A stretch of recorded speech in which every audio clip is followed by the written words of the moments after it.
Yeah, we're gonna be told that was even there, so, Rich. We're Julie. Sorry, I gotta get my. Talks really slowly. Oh, my God. All right, good evening. This is Huntley Community School District 158, March 16th, regular board meeting. It is 6:03. Can we get roll call, please?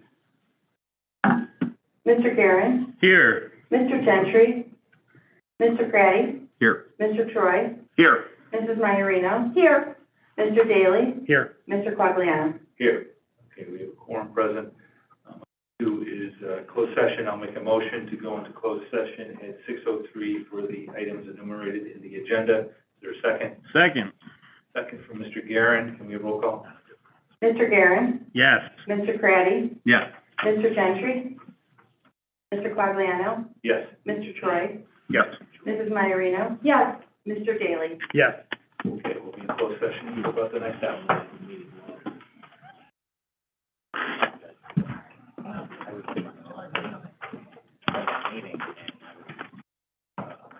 Hey, can we go this way out? No? Yeah.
Okay, good evening.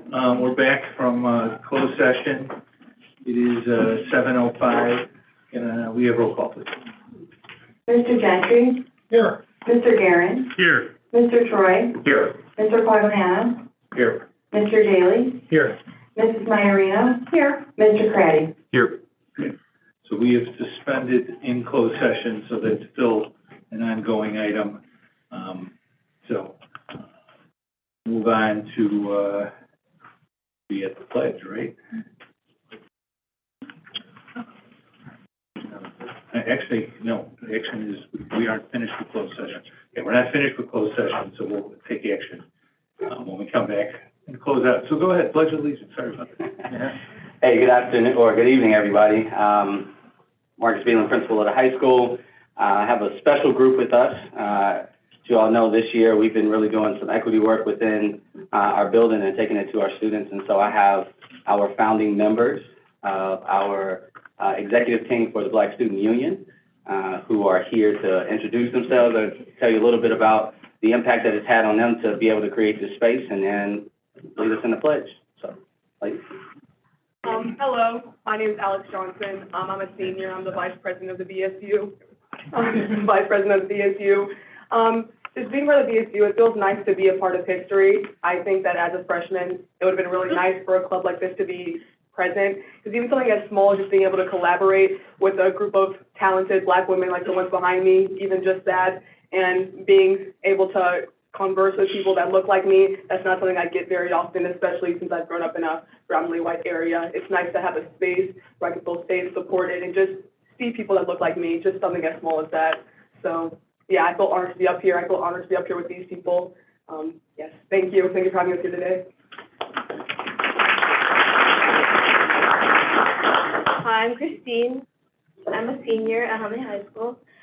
Being a part of BSU has just been really nice. It's been nice to interact with people that look like me and share similar experiences, especially since, like Alex said, like all my life I've been at a predominantly white school and neighborhood, so it just feels good to be heard by people who look like me.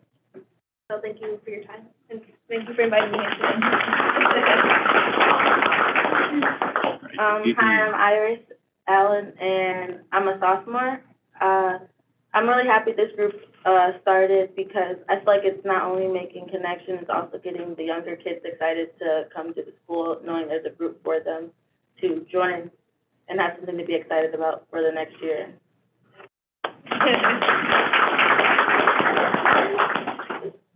Hi, I'm Janiyah Slaughter, and I'm a freshman. BCU, I feel like it's like BSU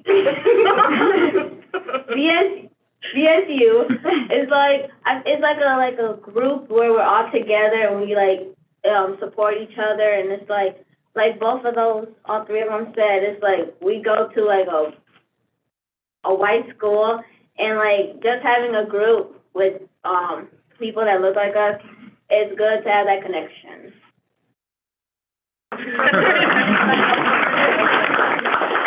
So my name is Ariana Kamla, and I am the first president of the Black Student Union. So I would just like to speak on how absolutely exciting it is to be a part of not only the exec board, but the BSU in general at Huntley High School. Growing up in a predominantly white area, I struggled with my racial identity, as I'm sure many other kids have. So as a senior, being able to leave this behind as part of my legacy is so incredibly honoring. I am so glad that we have created a space where Black students and future Black students can feel like they are seen and heard and understood.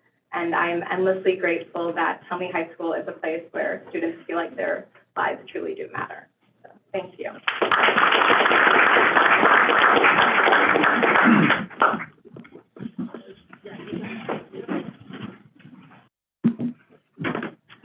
I pledge allegiance to the flag of the United States of America and to the republic for which it stands, one nation, under God, indivisible, with liberty and justice for all. Oh, you're not done yet. You gotta come out for a picture. Can't forget that part. Come on up. Yeah, right here. Perfect. Thank you all for coming. Did a great job. Thank you. a tall guy. I know. Yes, we're first up. Where's Janaya? I'm behind Janaya.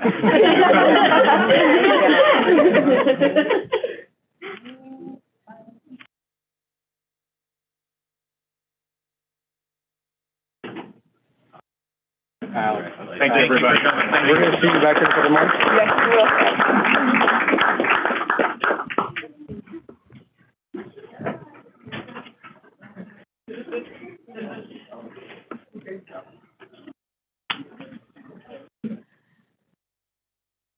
Okay, thank you very much for coming out tonight and doing the pledge. Item 5 is student recognition. Dr. Beelan, you coming up to do that? I want to bring up Coach Bertelsmann, and as he comes up, I want to really talk about the evolution of our wrestling program. When I started here, we were going to state. We were there as a team, individually. We had a few female wrestlers that were on the team that were a part of going through just the daily workouts and also participating in schools who also had some female wrestlers and just kind of getting their feet wet. And this year, we jumped in, all the way in, with 21 female wrestlers starting the own team and being very competitive with taking our team into the postseason, individuals into the postseason. And Bertelsmann just walked in my office and said, "Hey, look, I need you and Glenn. We got to talk. We need help." And I was like, "What do you mean?" He was like, "We got a whole nother team that's on the verge." And so with the way the seasons work, there's a lot of overlap. So there's coaches who are like, "We are at Barrington and we got to go to Schaumburg," and we're just back and forth, kind of just making sure that we get to be able to support our kids and making sure that they're equally as coached, and our parents just kind of being back and forth. But it's just been an awesome and exciting time for our wrestling program. The gym is loud, it's crazy, and we've had a lot of student participation in just being able to support our female wrestling team. So I'm not going to take any more thunder or shine from Mr. Bertelsmann, but I just wanted to say congratulations and thank you for a job well done in leading our young people and creating this level of team. So, Coach Bertelsmann.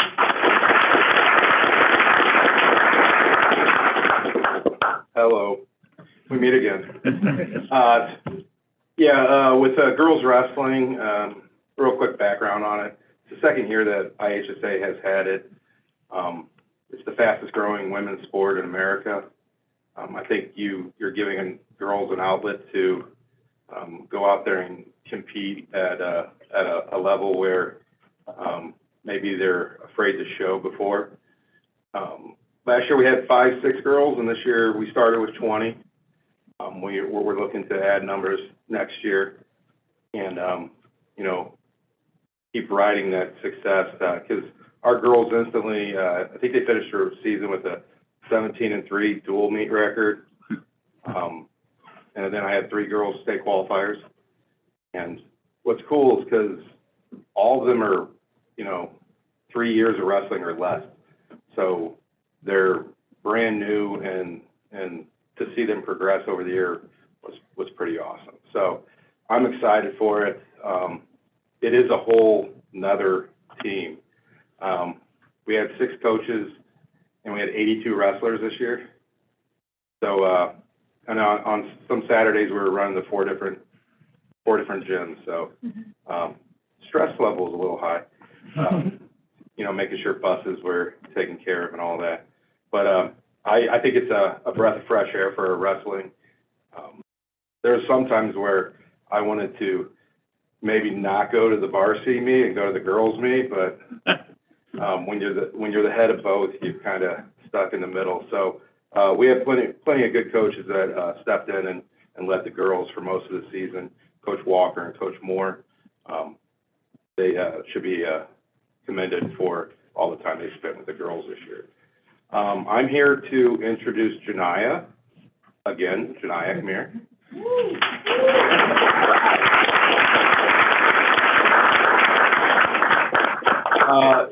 Janaya is very shy. If you're ever in Huntley High School, you know Janaya. She is a spark plug. She's awesome, and I knew, like, someone's like, hey, you know, the running back on the football team. I'm like, yeah, I've seen her. Yeah, she's a wrestler. I'm like, cool, that was awesome. And thank goodness she is a wrestler. She is lightning in a bottle. She got a 5-second pin this year, which is really impossible, but, I was there. And ever since the first tournament of the year, we go out to Iowa City, and we wrestle in a pretty big tournament, and in her third place match, I think she had the other girl crying before they even wrestled. She's intimidating for 100 pounds. So, I just have nothing but great things to say about Janiyah, and the next 3 years is going to be awesome. Girls wrestling in college is booming. From where it was 5 years ago, there's probably 100 plus more colleges that have it now, and a lot of NCAA schools are getting it too. So Iowa just got one last year. So if Iowa wrestling has it, you know, it's going to follow everywhere. So I think she's got a great future. Keep her head down and keep going forward. So, oh yeah, she got third state this year. So. Oh, by the way.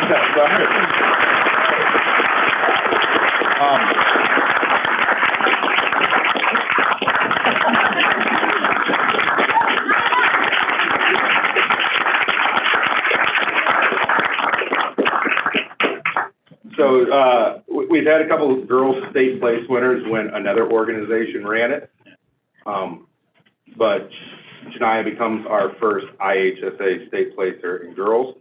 I have a total list of state qualifiers and state placers. So she was the 51st state qualifier for Huntley and the 13th state place winner for Huntley. So her name will be up on the wall forever. So good thing about Janiyah is, or good or bad sometimes, you don't know what she's going to say. So Janiyah, would you like to say anything? Hello again.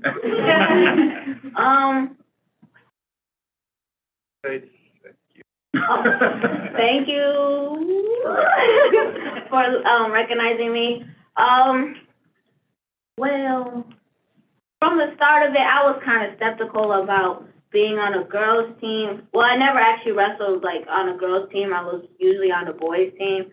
I wasn't nervous or anything or scared, but I was nervous about being it on a different level, like in high school and how it was different from middle school. I think it was pretty hard at sometimes, but then pretty easy. Like, it comes with a lot of mentality and a lot of mentality strength to keep on going, because I could just quit right now, but I still show up to practice and still give it my all, even though it be tiring sometimes. But I feel like it's good to get third. I mean, I'll be back to get that first.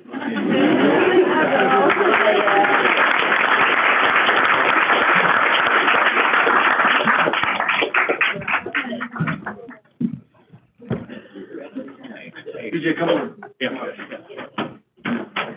Awesome job. Well done. And we're cheering for you.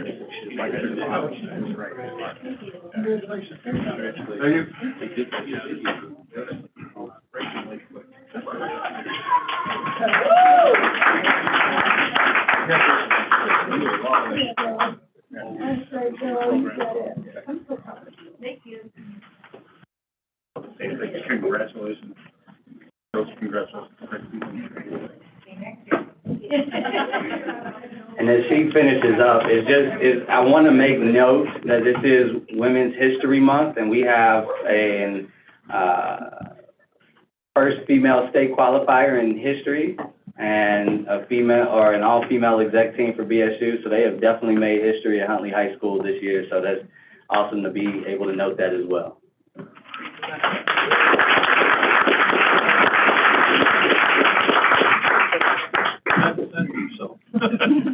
There we go. Sorry.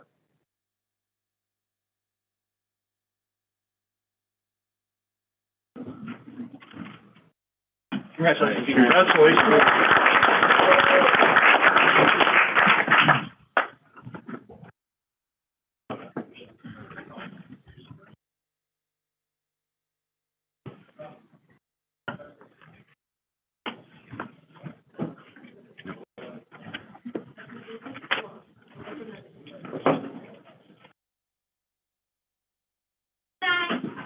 night. Good night. Thank you for coming. Thank you, everybody.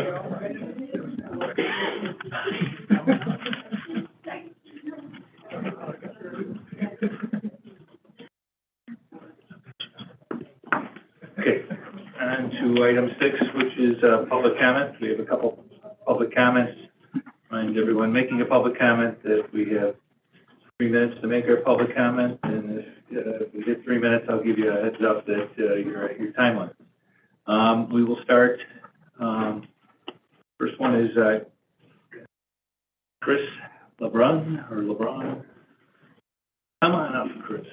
Hi. And just turn on your mic. Sorry. Make sure the mic screen is lit up. Button. It looks green. Green to go. Now There it's we go. really green. There you go. Hi, my name is Chris LeBrun. I have 3 kiddos at the district. One is at the Early Childhood Center, the other one's at Chubbuck, and I have another one at Martin.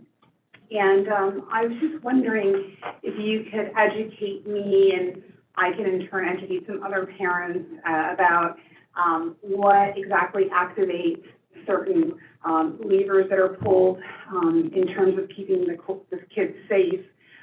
For example, the recent frequency and uptick in hold in place and teach, because I know that the students get a lot of information and we get memos throughout the day and text messages, et cetera.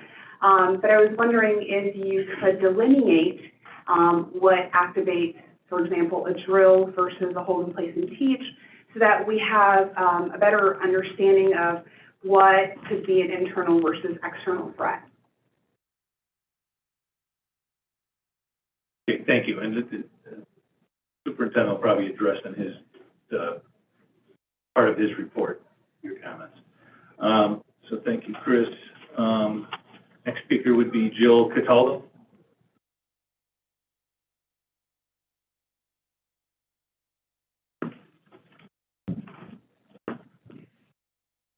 Good evening. I'm actually going to be reading a couple of statements on behalf of others that were unable to be here tonight.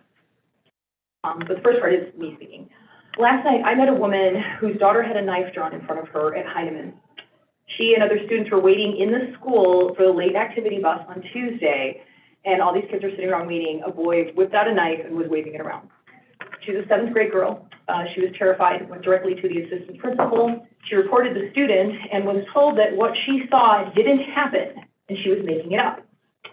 Trouble is, the girl took a photo of the incident on her phone. She is not making it up. The knife appears to be at least 5 inches, the blade appears to be at least 5 inches in length. I encouraged the mother to speak tonight at the board meeting, and she was afraid to. She agreed she would write a written statement and ask if I would read it on her behalf because she's afraid to stand here. Later today, she decided she no longer wants to make a statement because she's afraid of retaliation against her child. This has to stop. There is an enormous problem in D158 right now with the culture in these schools. Everybody knows it, and yet it feels like nothing's being done. There are children that are now afraid to go to school, and there's a pervasive belief in our community that students are not disciplined for these things that are happening, which also makes students feel reporting incidents is futile, especially when a 12-year-old girl is being told she's making up what she saw and photographed. Switching gears, I have another letter to read. This is on behalf of D158 parent Corinne Burns, who is unable to attend tonight. My name is Corinne Burns. I've spoken at several of these meetings, and for a while I stopped attending. I honestly thought it was a waste of time to bring up issues, hear no response, and leave with no answers and nothing changes. I moved to Algonquin 7 years ago with my young family, specifically for the D158 schools. When I moved here, I thought Huntley was a destination district. I didn't know a destination district was defined as 44% proficient in English and 40% in math. This was actually posted on Facebook as a bragging point by Mr. Daly. Comparing D158 to benchmarks of worse-off neighboring districts is a ridiculous standard. When these students go to college in the real world, they'll be compared to peers across the country, not just Crystal Lake. My first grader has been struggling with math and reading. Her interventions have increased from 20 minutes to 40 minutes a day, but it's not helping, and she hates them. There is no homework, so it's not possible for me to help her at home because I don't know what she's working on. I've asked for homework, but I'm told that in this curriculum, there really isn't anything to give. She has an amazing teacher who is trying to help and print out extra reading and whatever she can do on her own for us to do at home. But as far as curriculum goes, there is no homework. Last point I want to address is safety. The school is responsible for keeping kids safe. There is bullying in the classrooms, on the buses, there are fights in the high schools. It is being swept under the rug, and it's getting worse. Now that there were 2 threats in the bathroom at Martin and 1 at Chesapeake, parents fear there was a threat, there was a lockdown, and that the threat wasn't credible. But I can tell you what parents want are answers. Was the suspect caught? Were they punished? What is being done to prevent this in the future? What are the schools doing to keep our kids safe? Because it sure doesn't feel safe.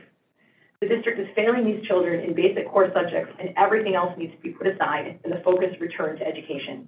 The district also needs to ensure everyone they are taking our precious children's safety seriously, and there needs to be consequences and zero tolerance to these behaviors. A year ago, there was more discipline being dished out on a child who wore their mask under their nose than the ones who are currently bullying and bringing knives to school. Thank you. Thank you.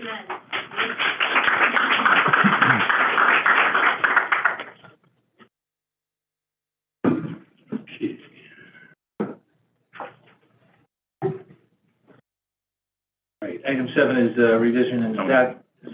Yeah, one more. There is, I'm sorry. One more, Carrie Cross.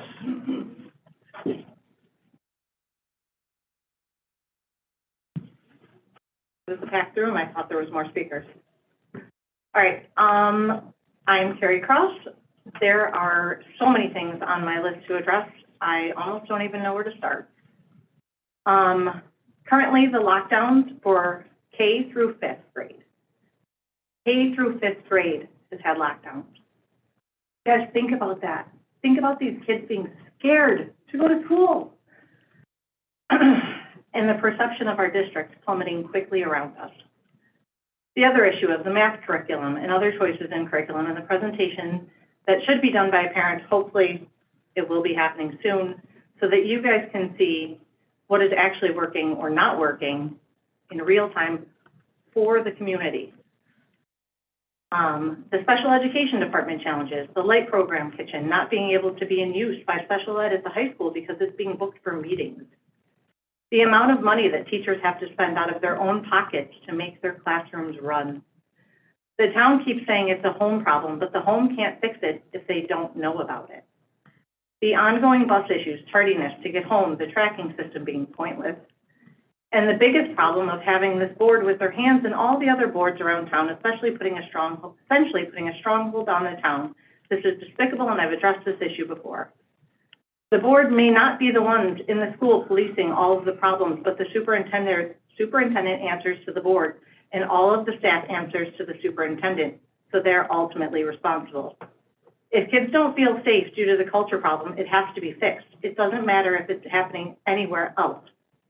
You have to fix your sinking ship, or there won't be a district here to worry about. Next Tuesday is Down Syndrome Awareness Day. I look very forward to all of the acknowledgements next week and celebrating through the entire district. I look forward to seeing all the blue and yellow and everybody posting about it and acknowledging the day. Thank you. Thank you.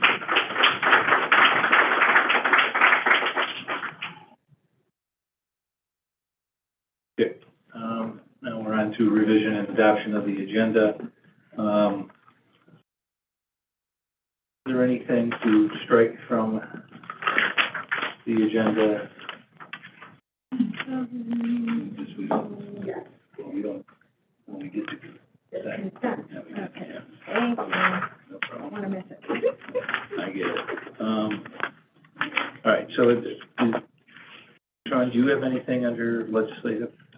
Yeah. You do? Okay, good. All right. Okay, then I'll make a motion to approve the agenda as presented this evening. Is there a second? Second. Second from Mr. Troy. Roll call.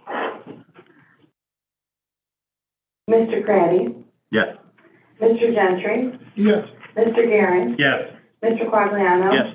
Mr. Troy? Yes. Mrs. Iarino? Yes. Mr. Daly? Yes.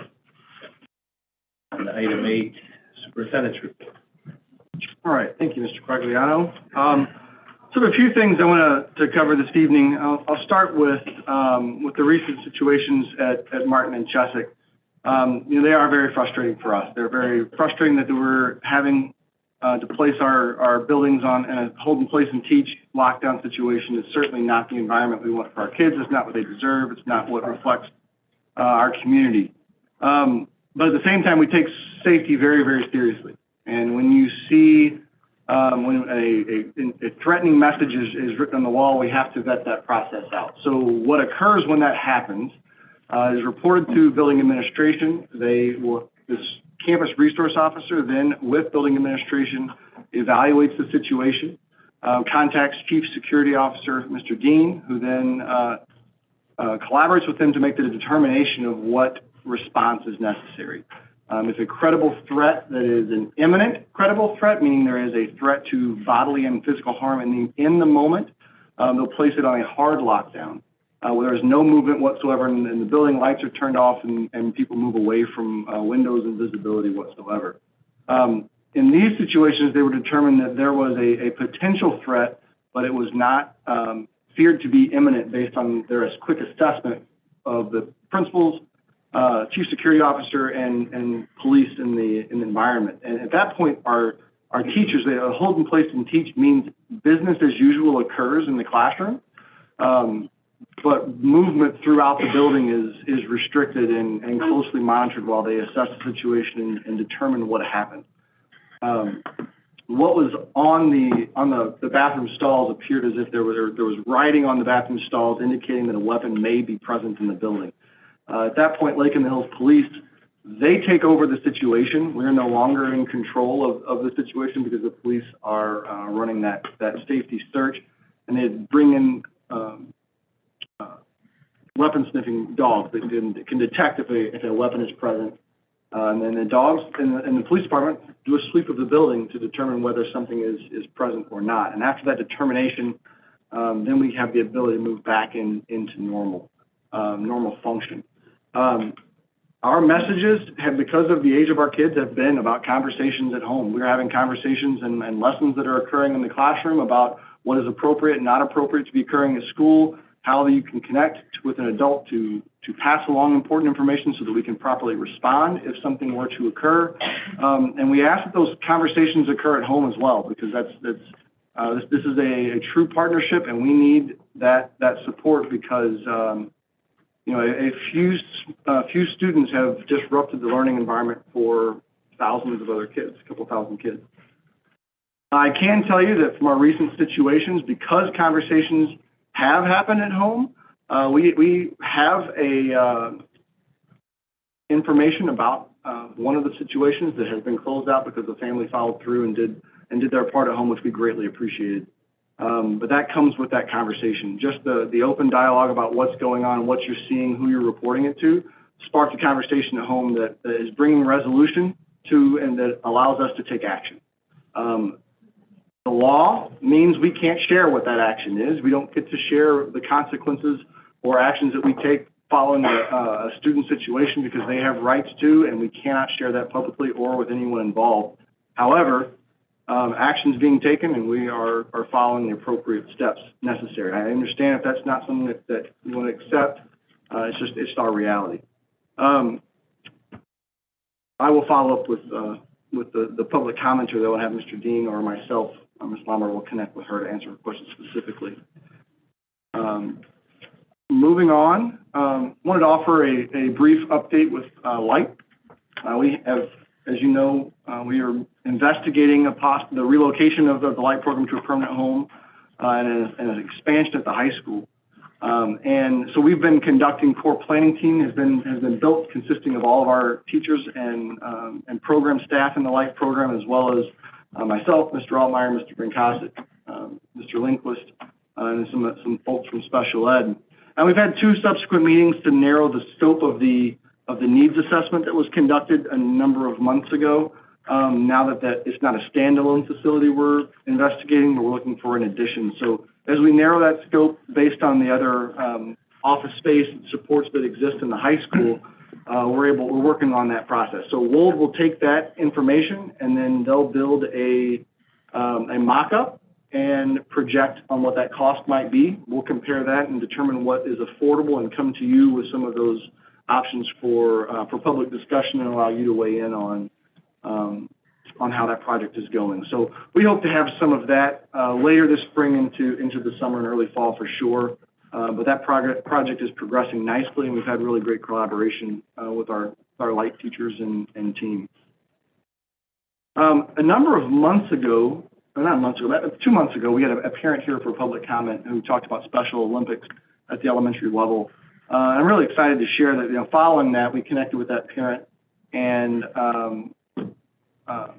Ms. Romero, Mrs. Allen, and I have also connected with Schaumburg 54, which is the school district that parent moved from, who shared their wonderful program. So we've collaborated with Schaumburg 54 to discuss the structures they have in place to support their K-8 Special Olympics program. And we have very strong intentions of building our own elementary Special Olympics program, where we're looking at what those structures might be, both Special Olympics as well as unified, so that we can blend those athletic competitions, and are looking forward to the competition and the new connection that we have with Schaumburg 54, which is not too far, so a neighbor for some really great opportunities for our kids. So more to come on that, but I wanted you to know that planning was in the works, and we really appreciate that parent connecting us with a great partner that it was outside of my realm. I'm really glad to know what's going on there, and excited for that project moving forward. And then finally, there was a little bit of chatter about Minga. And Minga is a new software platform that the high school is piloting. I actually invite Dr. Veland up to give just a little bit of a synopsis of what that is. And the reason I think it's pertinent for you to be aware of is it actually fits into some of the conversation that you even heard tonight in public comment as to how we respond to some of the concerns in our buildings. Many years ago, we adopted a program called HERO, and the HERO is a way in the early days of Blended and the coming and going to scan students in and out of the building to know who was in the building at all times and who was out of the building at all times. So these technology platforms can transform and evolve rather quickly. And now the high school's found this new technology that they're piloting and testing out its functionality, because the functionality in Minga offers a variety of additional opportunities that we can use to know what's going on in the building, intervene in things in the building that Dr. Veland will share, and do so at half the cost of what HERO is costing the district. So I asked Dr. Veland just to come share some of the points of what they're hoping that becomes. Yeah, thank you. In addition, HERO has been for us in place really since our blended program. It was helping to know our students are checking in and out of the building, and kind of where they are in terms of just being on campus. Neither one of these programs, Minga or HERO, have had geo-tracking features. We don't track our students and their locations of being on and off campus. It's, again, just check in and know that they are here, that they are present. So should an emergency arise or something happens, we can print out a report quickly to know who is checked in, or if students have left, that they have checked out, or if students are not supposed to leave. Minga gives us an alert that pops up on the screen that says, hey, the student isn't allowed to leave. It alerts our campus supervisors, and we send them right back in the building, whether that be for a parent who has put a restriction on their child leaving from the building, or a student is blended and they haven't met the grade requirements, a minimum of a C in the class. And many of our classes, if they are below that, they need to be in class, and so they try to leave the building. They are immediately put on those restrictions. We started to explore, HERO was we do a year contract with them just to continue that kind of check-in, check-out process. It does some event management, but there's a lot of functionality that we have outgrown, just with the expansion of our programs, with the expansion of what we have done and wanted to do. Minga, we shifted over to Minga. We have had extensive conversation. My associate principal of operations, Mr. Kemp, who is really taking charge and taking the lead over, and this started work at the very beginning of the school year, and working with Ms. Lombard and having conversations in our operations meetings of what can we do to increase the responsiveness of knowing where our kids are in the building, introducing and fixing some of the systemic issues of stemming really from last year. We had a lot of kids who were missing in action in class, out in the hallways, out in the commons areas, and really trying to structure our systems to be able to make sure the students are where they should be when they're there, and teachers knowing that as well. And so Minga presented itself to us. Minga offers a lot of different modules. The two that we've been focused more specifically on is a digital student ID. Minga is available in ClassLink as an app for our students to have access to. It connects with PowerSchool, where we are able to kind of do a little bit of data dump, and our students have their student ID in a digital format on Minga, and if students choose to, it is optional for students to download the app on their phone, but they do have their digital student ID on their phone. So wherever they are, we try to encourage our students to carry their ID, some form of ID. It's a life skill to carry a form of ID with you. They have their student ID with a static barcode that we are able to be able to scan throughout the building. So we're using that module, but we're also using a digital hall pass system, which allows our teachers to not write a sticky note or on a piece of paper that kids can replicate, but students would be able to get a pass to go to the bathroom or to a counselor, and we're able to track that and pull data. So for a student who leaves first period and wants to go to the bathroom with their friends every period for the first 10 minutes, a first period teacher's not going to know, or a second period teacher's not going to know that the student went to class or to the bathroom first hour, right? But having this data when we are specifically talking about our MTSS structures and knowing where our kids are in attendance, we are able to pull that report and say, you know, Chris Blazinski has been out every single period for the first 10 minutes, and we have a data tracking system to be able to see that and utilize that data in parent meetings and having conversations with students. Additionally, if I don't want these four gentlemen to be out at the same time, we can set up what we call a party system in that pass book, where Adam will not be able to be out the same time that Chris and Doug and Mark are out. That system allows us to kind of put those in so we don't have those large groups congregating in the bathroom or finding times to meet up and utilizing Snapchat or Instagram to create these meetup places. Knowing that teachers cannot let them out of classrooms, they don't necessarily need to know why we don't want them together. They just need to know, hey, you can't get a pass right now for whatever reason, and those alerts are there. So those are some of the pieces. We have not gotten to that point yet, but we're just at least starting to pilot the digital ID and the hall pass system.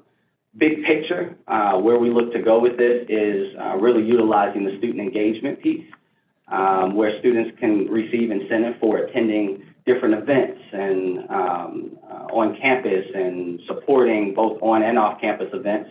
Raider Nation would potentially use the module where we have 1,200 kids that show up to a Friday night football game, and we have maybe 10 that go to support their friends at a play. But if we gave some values to them and set up some incentives for them in this community engagement, a football game may be 5 points and a theater event could be 100 points. And students could potentially, through our PBIS system, which is there, we can beef that up to allow some incentives for our students to engage in just the community as a whole and give them, our kids want to work for something. And so to really get them there and be responsive to student voice of how can we get our kids more involved and get them more connected to school, we can track to see who's going to events and what we need to do. So this system does a lot. We are in the trial phase of this. And as we hit the contract renewal period for Hero and Minga, we will sit down as a team to really determine the benefits of what this system can do for us. So. Thank you, Dr. Beelan. I appreciate it. So I wanted him to just share some of those details, as obviously we have a unique high school and the freedoms that our students have in the coming and going, and it feels like a community college. And one of the concerns or the struggles we had as Blended began to expand was how do we support our students in that safety net that I talk about on the academic side. It's also there on some of the decisions that teenagers tend to make, and we all know from Sociology 101, teenagers make different decisions as individuals as they will in a group. And so we're trying to help put some of those safeties and restrictions around when they're warranted, and really ensure that environment at the high school is safe and controlled at all times. So I just wanted him to provide some of that detail for you so that you knew what we're testing out and what might be down the road. I'm happy to answer any questions if you have any. I have a few questions. Well, first, I wanted to just make a comment that I'm really excited and I'm really happy to hear about us moving forward with some events with Special Olympics. You know, I've had conversations with Mr. Feld and myself, even when I went to the RAD event for Special, they were there, and conversations and just, you know, about basketball and track. And so I'm really excited to hear that the district is moving forward and partnering, and I'm really excited to see that come to fruition. Second, though, I want to jump back for a moment to the threat assessments or in the building. Can someone maybe differentiate between when we go on a lockdown, if there's a threat of violence versus maybe the clearing of an area in the school of a student, you know, if we've got a special needs student or even a non-special needs student who is dysregulated and we need to clear an area, is that really now becoming a lockdown and a hold and teach in place? Mr. Dean, would you come help answer some of these questions, please?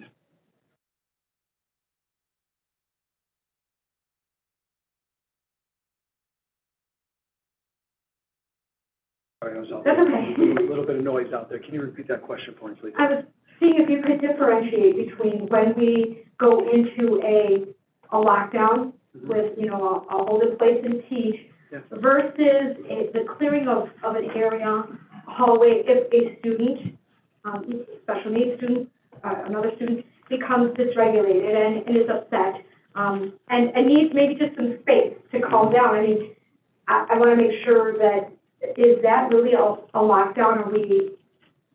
No. Okay. The specific situation that you're referencing, no, that would be a smaller, more self-contained area that our building administrators would work with the crisis team on determining that area that they can clear out and make safe. Okay.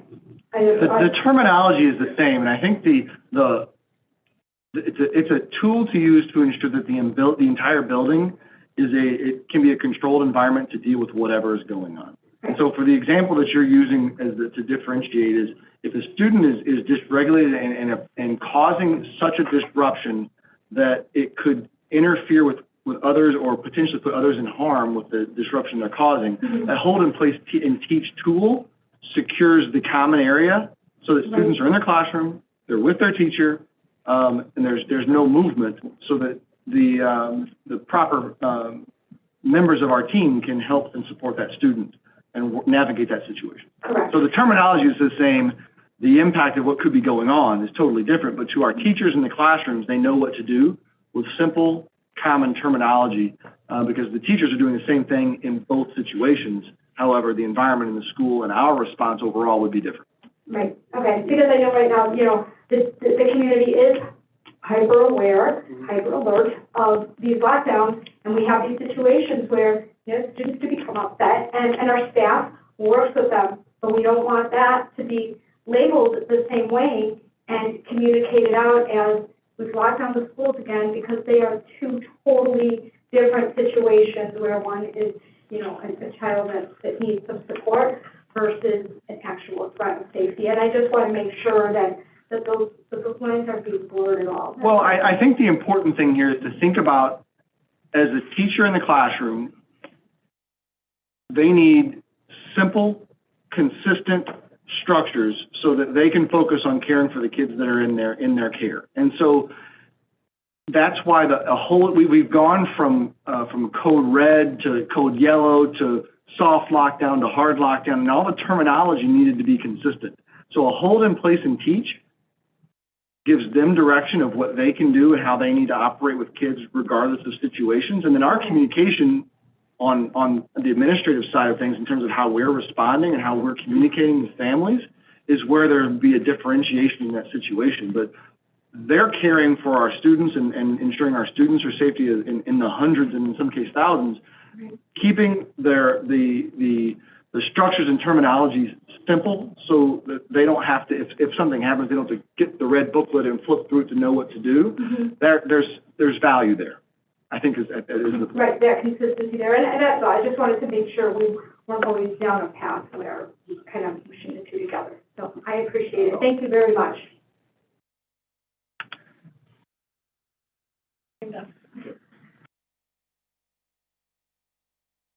Additional questions or donation? Oh, I got the more on the next item. All right. As you can see on the agenda, we're fortunate to receive some donations from Lowe's in the terms of $5,000 donating some extra cedar that they had around, which our CTE department, Mr. Weedoff, gratefully took off of their hands and has plans to put it to good use around the district. Ms. Lummer, was it you that shared some of the ideas that Mr. Weedoff had with the cedar? I can't remember who Mr. Stock, I'm sorry, thank you. Couldn't remember who told me that what he was planning to do with it. He is planning on building planters for around the high school, some new signage for around the high school, and some of the other campuses. Great, thank you. And then also, Mayor Least and William Papke donated $400 to the HHS math team, which obviously we're very, very grateful for, and then Faithbridge donated $50 to the RAD committee. So very grateful for these community partners and their financial contributions. All right, well then on to 8.2, invite Mrs. Anderson and Mrs. Walsh to the podium, and I wanted, Mrs. Anderson and Mrs. Walsh are both behavior specialists in the district, and their role centers around not only do they carry a case management and support some students with identified needs, but they also serve as really great resources for our educators of training. They conduct a lot of our annual CPI training in terms of de-escalation, and if we ever had to go to a situation where a student was a risk to themselves or others to a hands-on situation, they provide that training annually for our staff. And recently this year, and last year really, they've been bringing the concept of trauma-informed practices to our educators. And I thought that it would be a really great opportunity considering what life on the backside of the pandemic has looked like in schools across the nation, and some of the behavior, the disruptions that schools and even in society we've seen, our response to that. So we had a meeting last month and where we were talking about what we're doing in terms of responding. We've been in a reactive mode for such a long time, and how can we flip the script to really a proactive stance where we're doing our best to put our educators in a position where they can de-escalate situations before it warrants a crisis call, or understanding our students is taking on a whole new approach. So I asked them to come and share some of the high-level concepts of how trauma affects the brain and some of the trainings that they're providing for our staff. So with that, let's hand it off to them and thank them for coming. Thank you so much. Good evening, everybody. I'm Tracy Walsh. I'm the behavior specialist that supports secondary schools. So I'm with both the middle schools, the high school, and the light program. I'm Allison Anderson. I'm the other behavior specialist, and I support our pre-K through 5th grade building. And we thank you so much for your time tonight to be able to kind of discuss this important topic, and just giving that brief overview of the educational impact of trauma experiences on our students. Our goal today is really to identify what trauma is, how it affects the brain and its functioning, and why stakeholders right now are so interested in this topic and learning more about it. So to really understand trauma, we first really need to kind of know where it came from and how it came to be such a big topic here in education and pervasive in our world here. We talk about adverse childhood experiences. They're also referred to as ACEs, and those are potentially traumatic events that happen in childhood between the ages of 0 and 17. Why that's important is back in 1995 through 97, there was a big research study to learn more about adverse childhood experiences and the impact that it's had as people start to progress through adulthood. So the research identified 10 significant ACEs and their impacts, their long-term impacts. The ACEs that were initially studied were these: substance use problems, mental health problems, instability due to parental separation or household members being in jail or in prison, experiencing violence, abuse, neglect, witnessing violence in the home or community, and having a family member attempt or die by suicide. What they found was astounding, and they found that these ACEs that are happening in kids' lives between the ages of 0 and 17 have had links to chronic health problems, mental illness, and substance use problems in adolescence and adulthood. So The other benefits of this research study is that they found some educational impacts that were really important. 2/3 of Americans have one ACE. 1 in 6 Americans have 4 ACEs. And what they learned that was one of the biggest impacts in the work that we do is that 13 out of every 30 students have 3 or more ACEs. So they looked a little bit further and at the higher level of ACEs. If there are kids who have experienced 4 or more ACEs, they are 32 times more likely to have trouble in school, whether that be academic or behavior. 51% of children with those 4 or more ACEs had learning and behavior problems in school, as compared to only 3% of students who had no ACEs. So we also learned from that study that they're 5 times more likely to have attendance issues. The research has shown other impacts of these higher ACE scores on education, things like lower standardized achievement tests, a decline in IQ, reading achievement, and language, 2.5 times more likely to be retained, and an increase in students that are suspended or expelled. All of this information is very important and has kind of driven our work. But what we know about that information, that's pre-pandemic information. Those are pre-pandemic numbers. So in a few slides, we're going to recognize that impact that the pandemic has had on our students. But speaking of the pandemic and the experiences of isolation, quarantine, and all that went with it, that was a collective trauma that all of us experienced and has created a mark on all of our developmental timelines, including our students, our staff, our parents, our families, our community. The work in ACEs is ongoing, which is great, and that's good news. And so we keep looking at the research and the numbers that are coming out, and what we're learning is that they're looking at other areas like the impact of separation from a caregiver due to deportation or immigration. They're looking at things like placement in foster care and what that impact has had. They're looking at the impact of social and technology and what that's doing to our students and our kids 0 to 17. There's a whole list of other things that are still also in the midst of that research. So we have an idea of where this subject was kind of born and why it's so important.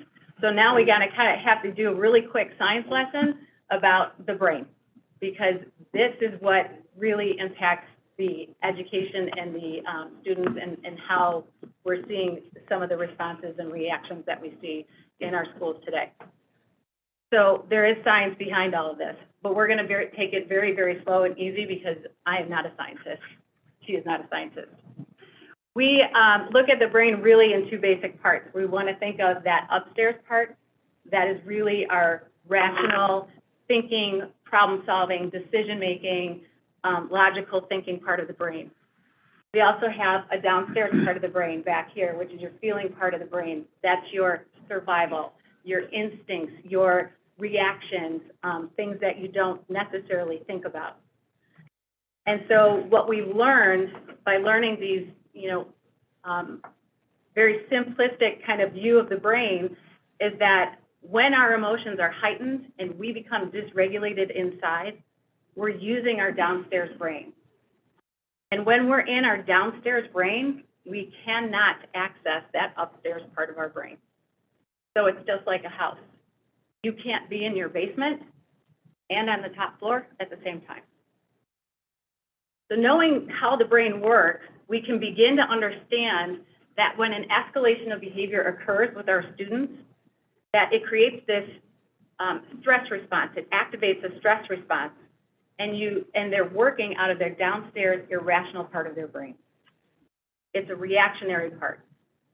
That's a signal to us as staff, to that person, that this person needs to regulate.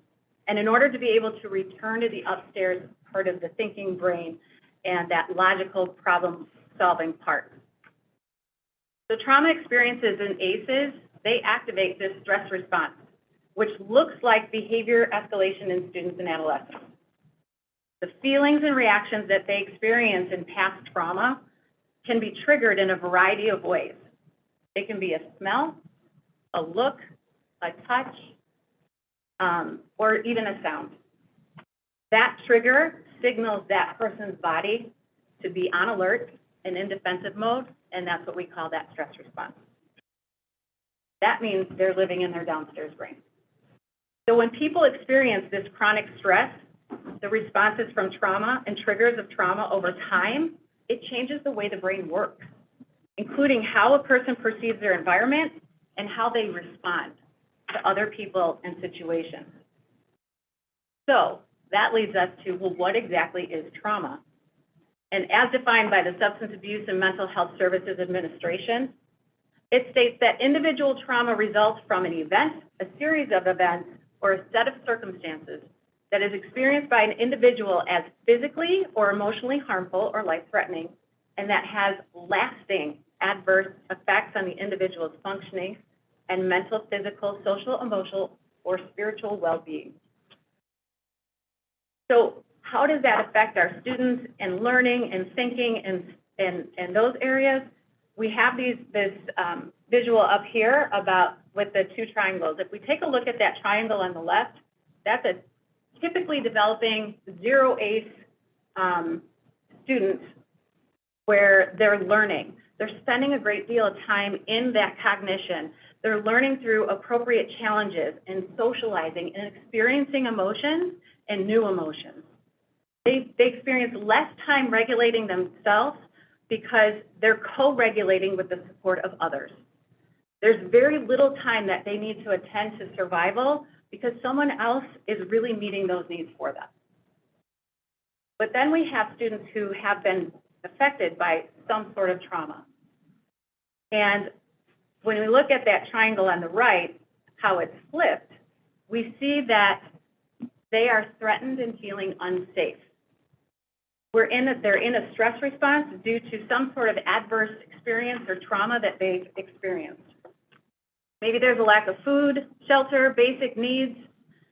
There's an experience that presents some immediate danger, violence, or life-threatening event. They could be spending a great deal of time in survival because someone's neglecting their needs, or there's physical harm or emotional harm happening. A lot of time is spent in self-regulation or attempting to self-regulate, and there is less time in learning about emotions because our emotional connections and feelings of connectedness are less accessible as they're living in that downstairs part of their brain. Again, you can't be in both places at once. So there's very little time for cognition because those skills in that area of the brain aren't accessible, and that's what we see sometimes in our classrooms when we're trying to teach our students. So we really kind of look at, when we think about trauma, event, experience, and effect. So Tracy introduced us to the concept of trauma and how it impacts the brain. But when we're looking at the image like this, the results can be surprising, but it helps to make sense of the information that you just heard. So this image shows a PET scan of two different children's brains. The brain on the left is a healthy brain, one who has not experienced trauma as we know it. And the brain on the right, what they're calling an abused brain, is one whose development has been impacted by trauma. When you look at the red and the yellow areas in the brain, those indicate high activity levels, while the blue or the black would indicate either low activity levels or no activity at all. If you look at the brain on the left, or the healthy brain, you'll notice that the active parts of the brain, the most active parts, are what we're calling the upstairs brain. That frontal lobe, some of the areas of the brain that impact that person's ability to think, reason, and learn, that impacts memory, that impacts their ability to have impulse control and emotionally and behaviorally regulate. Those are the active parts of a healthy brain. If you look at the brain on the right that's been impacted by trauma, the most active parts of the brain are the downstairs part of the brain. That's what we're talking about in terms of the automatic stress response that person is functioning in a stress response all or most of the time, they're not available for learning. So the activation of that stress response or the downstairs brain really depends on a person's window of tolerance. How much stress can you handle coming in your direction before that stress response is activated? That window of tolerance is smaller and smaller depending on how a person has coped with previous, current, or ongoing trauma. Neuroscience shows us that we can add or remove connections in the brain, even in adulthood. We can start to change a person's window of tolerance and rewrite or rewire those healthy brain connections by meeting their immediate safety needs and building connections.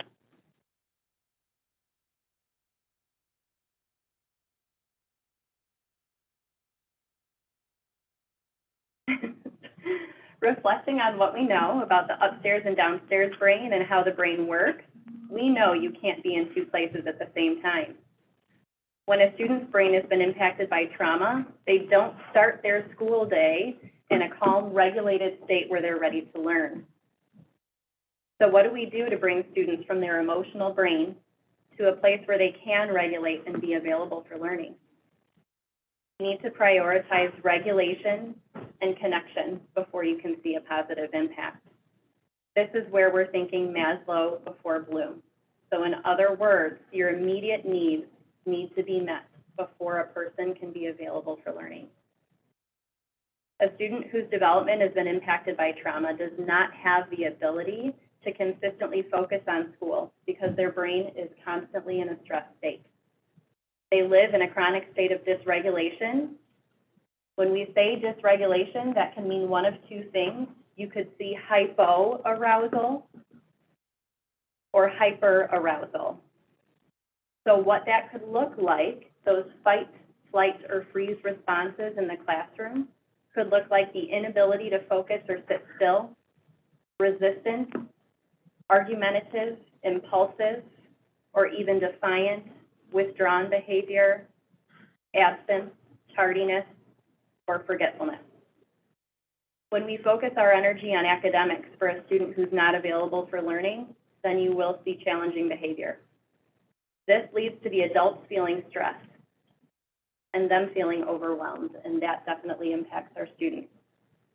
Across the board, the general profile of students in the classroom has drastically changed over the course of the last few years. When we look at the research, we know that the consequences in form of a punishment do not have a positive impact on changing behavior, especially for students with ACEs or trauma. What we do know is that punitive consequences can increase a person's stress response and lead to more challenging behavior. If we want to see a change, we need to see a change in our perspective. Let's take a look at what the research looks like over the last several years. Many people experience trauma in addition to or as a result of the pandemic. The behavior that we're seeing in schools is telling us all kids have been impacted. But I think it's also important to acknowledge that nationally, this is not unique to Huntley or District 158. Nationally, we're seeing an increase in student behavior. The National Center for Education Statistics reports a nationwide increase in the incidence of classroom disruption from student misconduct, rowdiness outside of the classroom, acts of disrespect for teachers and staff, and things like prohibited use of electronics. Research is showing that the student development has definitely been impacted. So the images that you see on the screen look at the research from February of 2020 and then February of 2022. We saw a decrease in the cognition and cognitive development, the language and academics, but what took the biggest hit was social and emotional development. Physically, we have students who still look their age, but we cannot expect the same for emotions, behavior, or academics. This much regression means that we could have students functioning emotionally at 7, 8, or 9 years old, living in a teenage culture. New statistics coming out on how teenagers are handling what we're calling this new normal. There was an increase that started in May of 2020 through February and March of 2021. An increase in emergency room visits for suspected suicide attempts were over 50% higher for girls ages 12 to 17. So why are we seeing this increase in behavior? Why the attitude? When students are asked to do something beyond their scope of abilities, they are going to respond by acting out. What we know is when you stress, you regress. If we can shift our mindset or how we view situations involving students and behavior, we can have a positive impact. We've got to shift from this person is giving me a hard time to this person is having a hard time.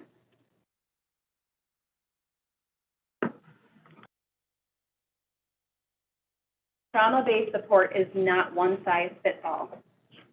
Creating and sustaining safe environments and nurturing relationships for all students can reduce the impact of those ACEs and help students reach their full potential. This video gives us some insight on the importance of shifting our perspective.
Implementing trauma-informed care in schools is going to require a shift in mindset. If we continue to think he's giving me a hard time rather than he's having a hard time, that tells me that we're taking things personal and we're responding based on our emotions using our emotional brain, and we're not thinking rationally about how to solve a problem. If we can start to recognize that the person isn't the problem, but the problem is the problem, we're more likely to have a productive response in these challenging situations. We can do this. We can make positive change. We can reduce the impact of trauma and shift our mindset, but it will take time.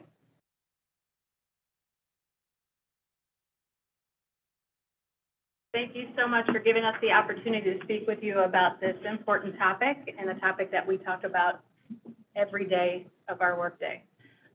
We appreciate your time and attention to this and giving this your attention as well. Well, thank you. The work that you do in our school district is appreciated, and it is really impactful on our staff. I know that there are some questions to address on the presentation. I just had a couple of thoughts I wanted to add. You know, we talk about behavior and we talk about school discipline, and you know, I want to be sure we're clear about what this means and the message that you're delivering. Recognizing that a student may be in a state of trauma and reacting with their downstairs brain does not mean there's not consequences for our actions. There are consequences for every choice that we make, good or bad. And punitive consequences, there's still a place for punitive consequences in a controlled environment like school that are appropriate. It's the and it's consequences and the support and recognizing what a child may be going through that make the appropriate decision in how we as the adults respond. And what this really is in my opinion, is just an evolution of where we are. And I've used this analogy in a few different meetings that I've been in the last couple of weeks, and it seems to be appropriate in all. So this is just my perception of kind of where we are, is that we're in the middle of a storm in society right now, and that plays out in schools. But if you think about that storm that we're in, it's because there's change all around us. We're seeing responses from students. We're seeing responses from community. We're seeing responses on the political spectrum all over that's just different from comfort and different from what we know. And I think one of the things that I see in our schools, especially in our school district, is we're chasing an environment of perfect. We're chasing, I want to go back to what it was like pre-pandemic, because we have this nostalgic view of what life was like before the pandemic occurred. And it wasn't perfect then. And we had our climate and culture committee earlier this week, and I shared this thought with them. We're never going to achieve this state of perfection where every child sitting in our classroom is here wanting to listen to the lesson that you've delivered for the day, and are going to achieve and be a perfect angel for you, so that you've invested all this time and energy in this beautiful lesson that you hold near and dear to your heart, and that child's not on the same wavelength. It doesn't mean they're being disrespectful to you because they don't like you, yet sometimes as adults, when we pour ourselves into our work, that's how we take it. But it's really about how can we evolve our system and evolve our thinking around how we see our students. Because the key message for me that I took away from the presentation, now this is the third time that I've heard a variation of this through some staff presentations, is our students need to be able to access their learning. And if they are battling a downstairs brain reaction to a trigger or a traumatic event, their behavior or what they're exhibiting to us is not allowing them to access what we need them to be able to access in order to learn and grow.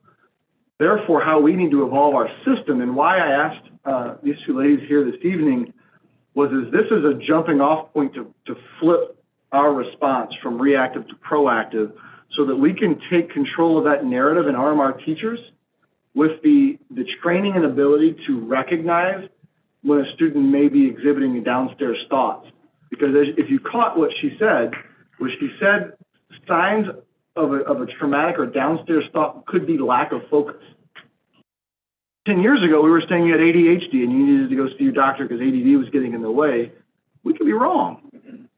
But recognizing those signs and symptoms as educators is what our teachers aren't armed with, because none of us were trained for that type of thinking. So we're talking about 1,200 employees and a complete new way of looking at the signs and symptoms that our students are giving to us, so that we can break that down and respond appropriately so they can access their learning and we can help usher them to achieve their potential. So I'm really grateful for the presentation. I look forward to the conversation, but this is big, and this is a step one of a journey that we're never going to reach the end point to, but one that we're looking forward to embarking on, because it's what our students need. And I know our educators are going to embrace it because they want to do the same thing that we do, which is help our kids achieve their potential. So with that, I'll open up to questions. And thank you again. I really appreciate the presentation. I'll jump in. Good. Kind of perhaps a weird question, but when you think about upstairs, downstairs, is it viewed as a kind of continuous spectrum between up and, like, can you be midway through, or is there a trigger that just puts you all the way down? Do you fall down the stairs or do you walk down the stairs? I don't think there's a textbook, we looked this up, this means this. Mm-hmm. And I think that's a case by case as you start to learn your students.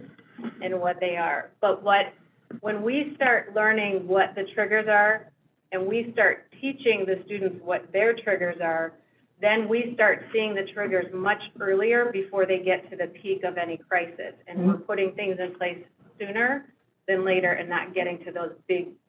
So I don't know if that exactly answers your question, but it's a learning process of our students to understand what their triggers are. Right. And so in the beginning, it may feel like a switch because we often get, this behavior came out of nowhere.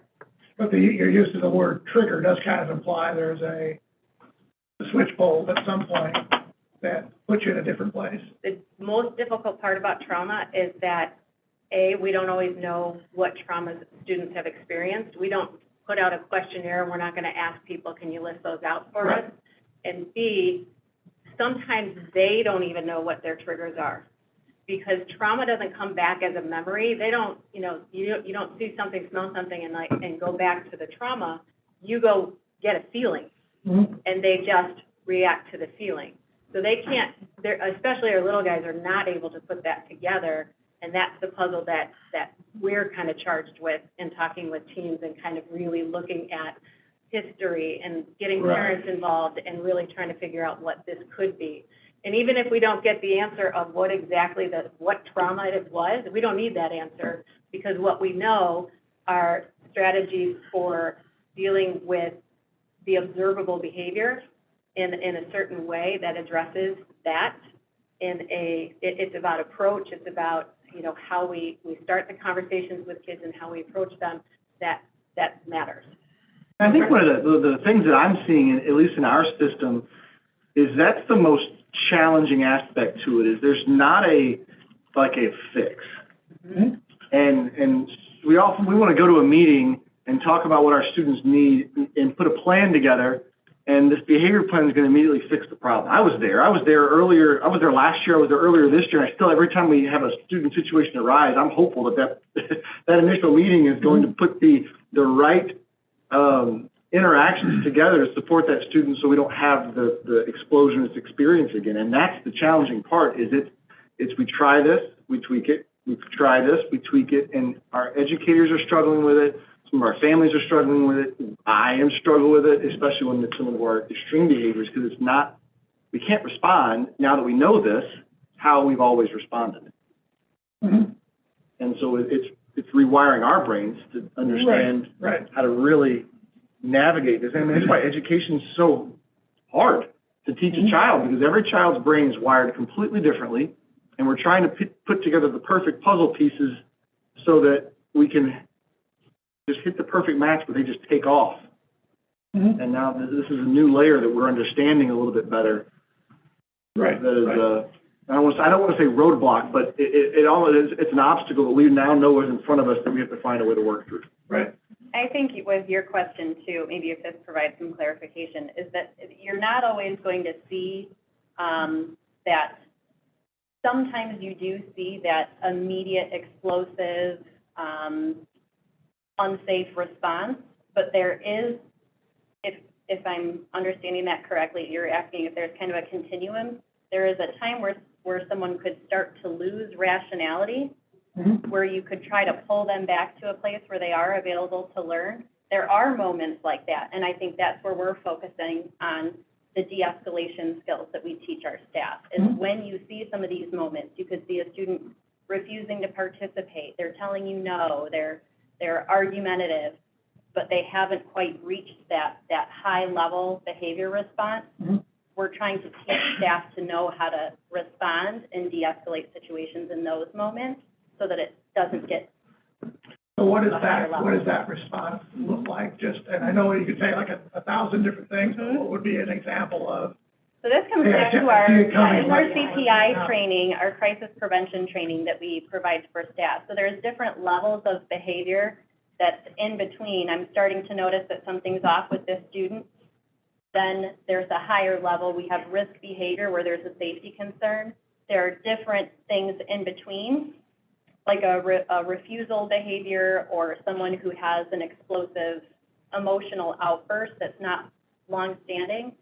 And there are different ways to respond depending on the type of behavior. So that's usually what we train our staff on. Okay. I'll pause for now. Because kinds of thoughts on this, and I'm just, I mean, what I hear is, again, trying to, first of all, I find teachers to be generally more empathetic and patient than most people in general, but what I'm hearing is we need to continue to be more patient, more empathetic to their possible circumstances that might be impeding their ability to learn.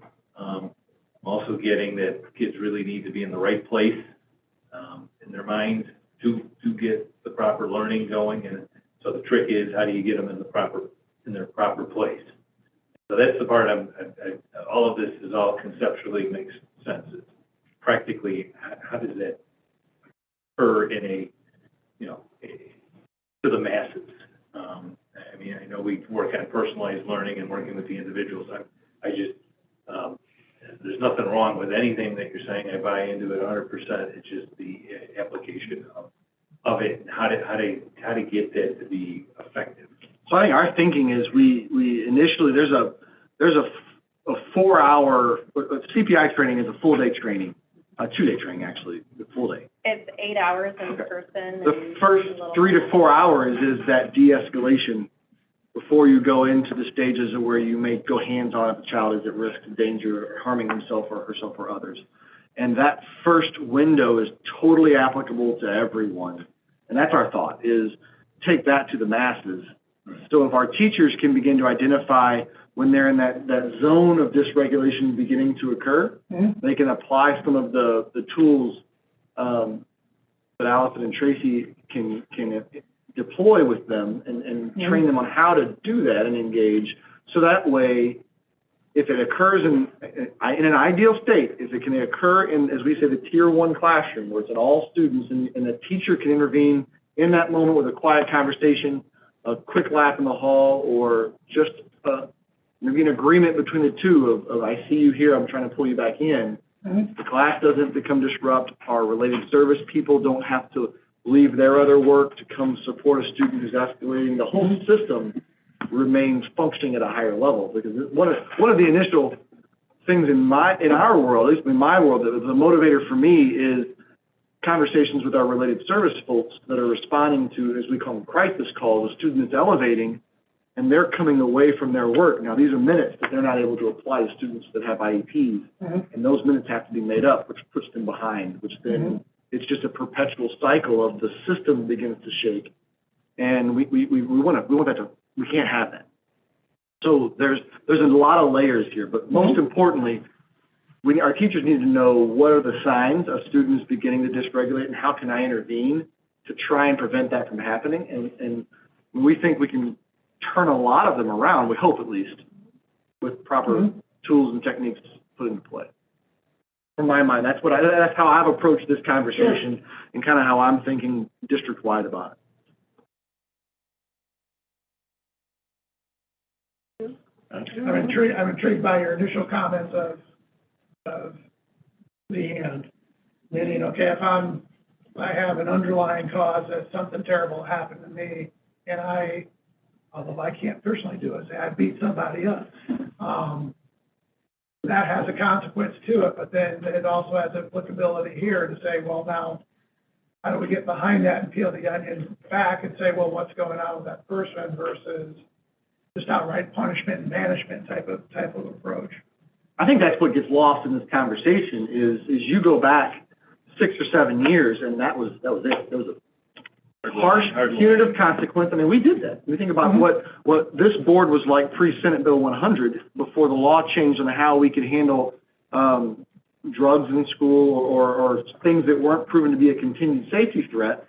And that was the hard line that was drawn in this district. And the addition of restorative practices in cooperation with that law, requiring that to occur, that's the part that we all seem to have missed in education, is the and part. And I think the bridge between where our communities are as adults in our generation, what we grew up with, versus what our students need, they do need consequences. There are sometimes harsh consequences for some of the severe actions that we take. However, we can't miss that and, where there's the fixing your wrong, the restoring of the wrong that occurred, but then also they're kids. And we as adults have a responsibility to let them know they're still loved, they're still welcome, and we want to teach them and we want to welcome them back after, as they process and fix the wrong that they committed. And I think that's where you don't just go serve a suspension and all of a sudden it's fixed and you come back and stop doing that, or feeling a child now comes back with a resentment in their body, and can they access their learning then? But that's how we've always done things. So I've struggled with it too. I don't pretend to be an expert as this. I'm light years behind these ladies, but conceptually, I can see our path forward, and it starts with arming our teachers with the ability to identify and intervene at the appropriate time. I think one of the challenges that you face in your profession and with the knowledge base that you have is beyond the walls of the district. Because whatever we try to teach here with restorative practices, I think you still face the challenge of the parents of my generation, not even your generation, my generation, who look at it and say, well, this is the way we've done it, this is our answer to dealing with kids that don't behave. And in my eyes, and I could be painting with a very broad brush here, but it was a lot of punitive and not the restorative necessarily. And I think that kind of education needs to get beyond these walls. It needs to go to parents, young parents, medium-aged parents, or I don't know where, but because there's a spectrum. There's a spectrum of parenting. There's the ones that are very young and have very little kids, or very young kids, excuse me. But then there's an older contingent as well who generationally, this is how they were brought up, this is what they know. We heard it to a small extent in the public comment is, you know, we had this stuff occur in our schools and darn it, we want action, we want it now. It goes beyond just that, right? And I mean, I find your presentation fascinating. I am just, my brain is just going all over the place on this. And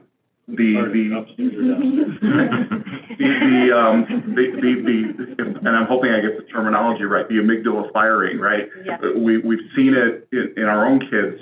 I've seen it in my kids.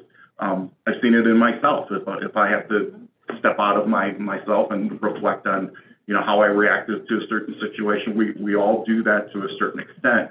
And it's a matter of having that presence of mind. But like you said, there's the upstairs brain and the downstairs brain, and there's no phone line connecting the two to say, wait a minute, step back or climb back up the stairs, as to use your metaphor. So clearly there's an evolution in this understanding, and your video is very poignant as well.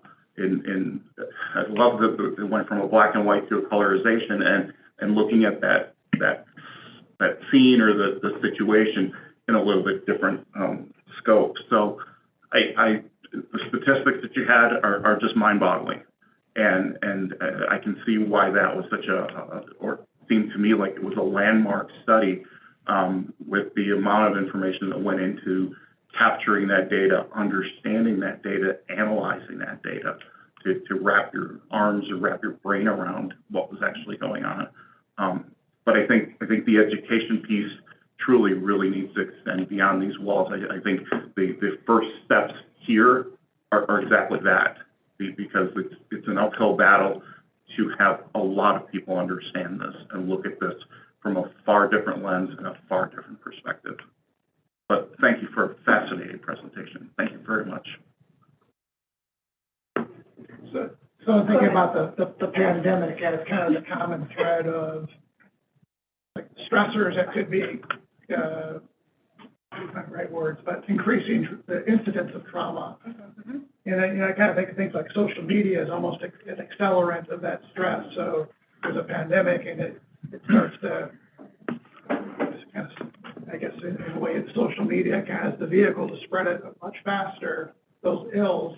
Do you see some commonality across kids where it's, maybe there's a focused set of possibilities that are common across large numbers of students that might be helpful to, kind of get to a better place quicker. In terms of what could be triggering the Yeah, trauma or yeah. behavior? So I mean, I think like the pandemic is not the same for everybody, but it's the same type of experience, might have the same type of consequences. Just kind of throwing that out there, as that seems to be the X factor in recent trends.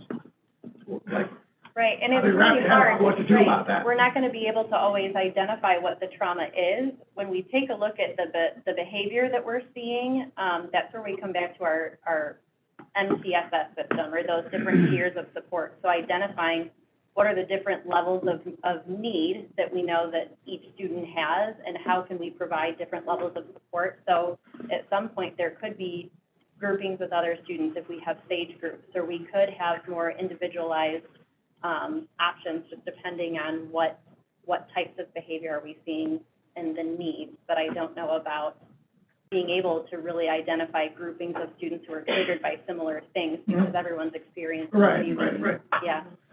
So, but if you take it and look at it from like additive, it explains the purpose of like our relationship with, say, Smart Social, as an example. Mhm. One of the lessons I learned from Smart Social that I think I want every parent to learn in their own way of what works for them is it is our responsibility as parents to place appropriate restrictions on our children's use and access to their phone, social media, based on our family values and what's appropriate for their age level. So within every child's phone, without a purchasing of an app in their iPhone, as an example, you can place screen time restrictions to block them off at a certain time of day.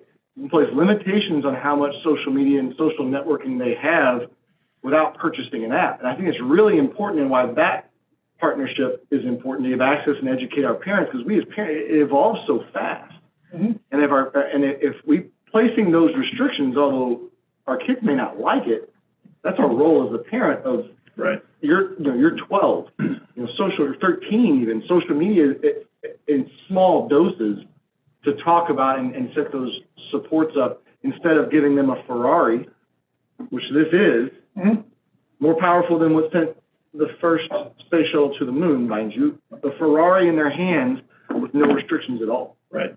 And I think that's what, so to your point about social media, I think it's social media with adult intervention, adult accountability, overseeing and supporting our kids.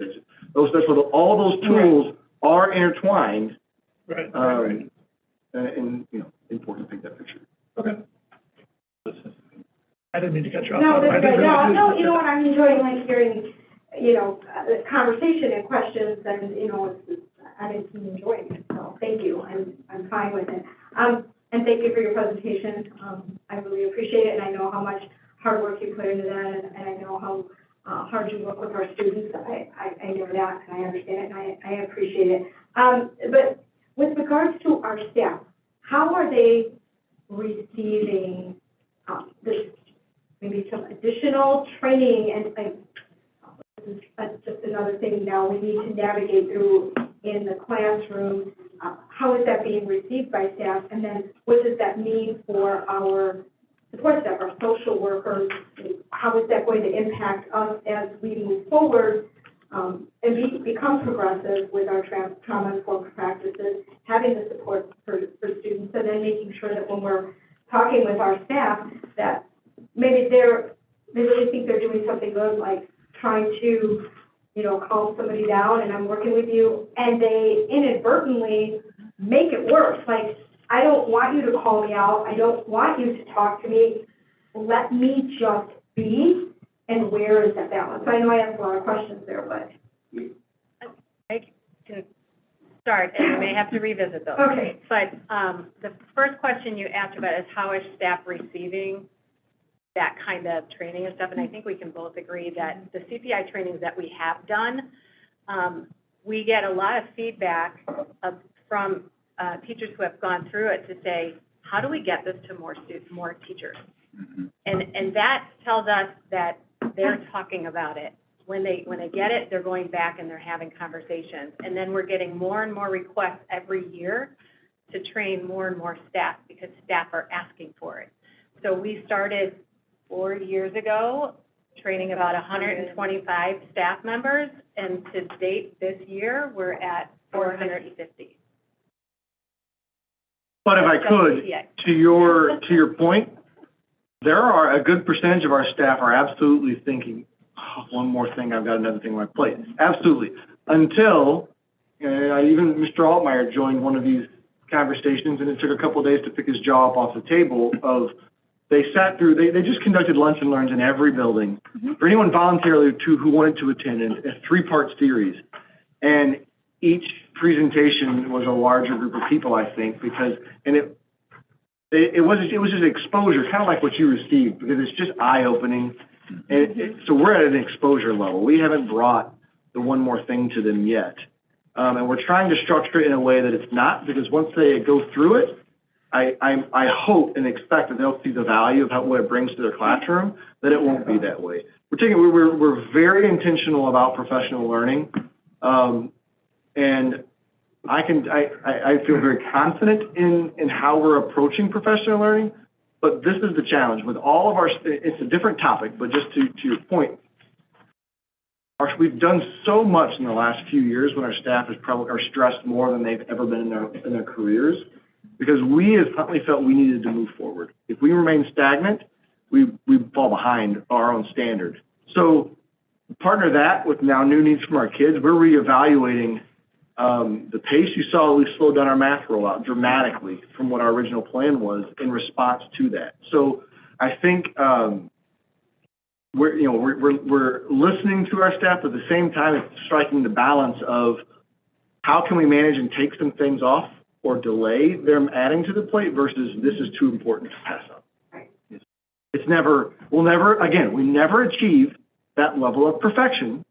Right. It's a journey to get there, and it's tweaking and adding and pulling in different directions to try and move a system forward that's, if you think about it, I think we're like the 26th or 27th largest school district in the state of Illinois. If you think about it like that, we're huge. We don't feel that way because of how we conduct ourselves with one another, but we are big. And it's not easy to move that. We're trying to systematically move something that's very personal.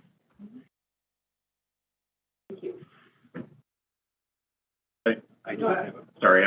Just a go ahead. comment, and I guess a question that I don't expect you to answer tonight, but in light of kind of the positions you hold, the presentation you had tonight, I was asking you to think about what policies, resources, support the district doesn't have that we should be thinking about. I mean, it's probably a bigger question than it would warrant us going into tonight, but share that feedback with us so that we can be thinking through how to deploy this more broadly. We can certainly go down any number of rabbit holes around certain scenarios, but I'm thinking more about resources and policies or deployment tactics that you guys think would help us more effectively take this kind of thinking broadly across the district.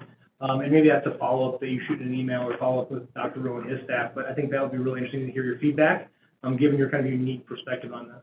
Good point. I am curious. You speak to colleagues in other districts, right? I expect that you do. How are they meeting these challenges as well? I guess relative to how we're progressing, and are they experiencing the same types of things? You said nationally it is, but nationally you're painting with a hugely big brush to get to that point. So locally here with the colleagues that you interact with, what kind of things are you hearing from them? When we interact with other behavior specialists, it's very interesting that districts use them very differently. Okay. So I don't necessarily have that specific answer for you, Sure. But, like some behavior specialists don't do any of this kind of stuff. They're just building behavior plans and things like that. But the conversations that we're hearing in the professional world about trauma-informed practices, I mean, it inundates my social media because I talk about it so much that, our friends are listening to us. And so it's telling me the amount of stuff that's going on. There are colleagues I have from other districts that I've worked with that we continually bounce ideas off of in terms of how we present it or how we're talking about it or how, just even how we're looking at presenting it to a team, the ideas that we're putting into behavior plans, are they trauma-informed?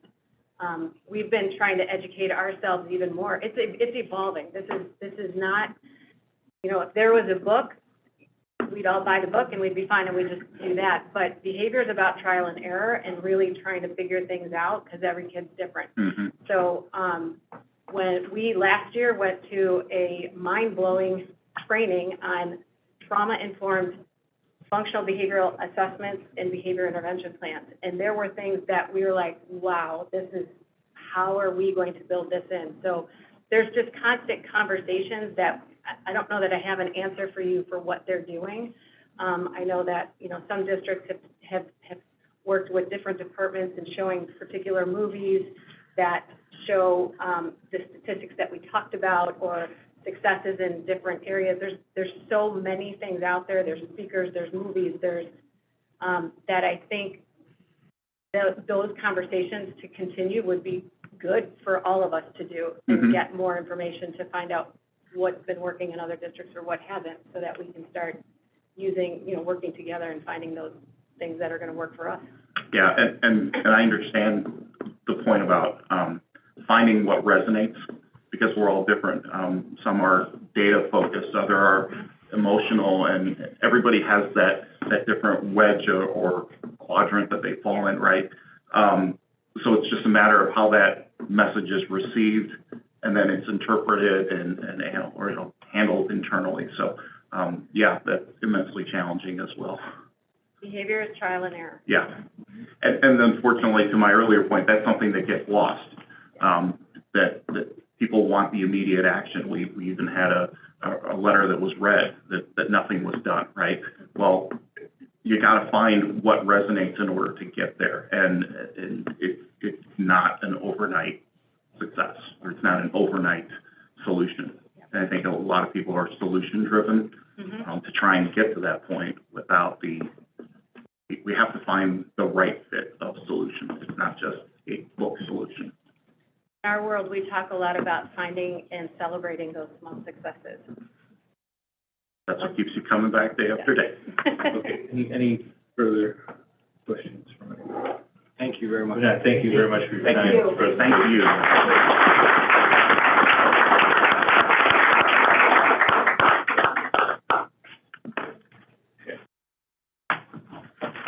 Item 9, Associate Superintendent's Report.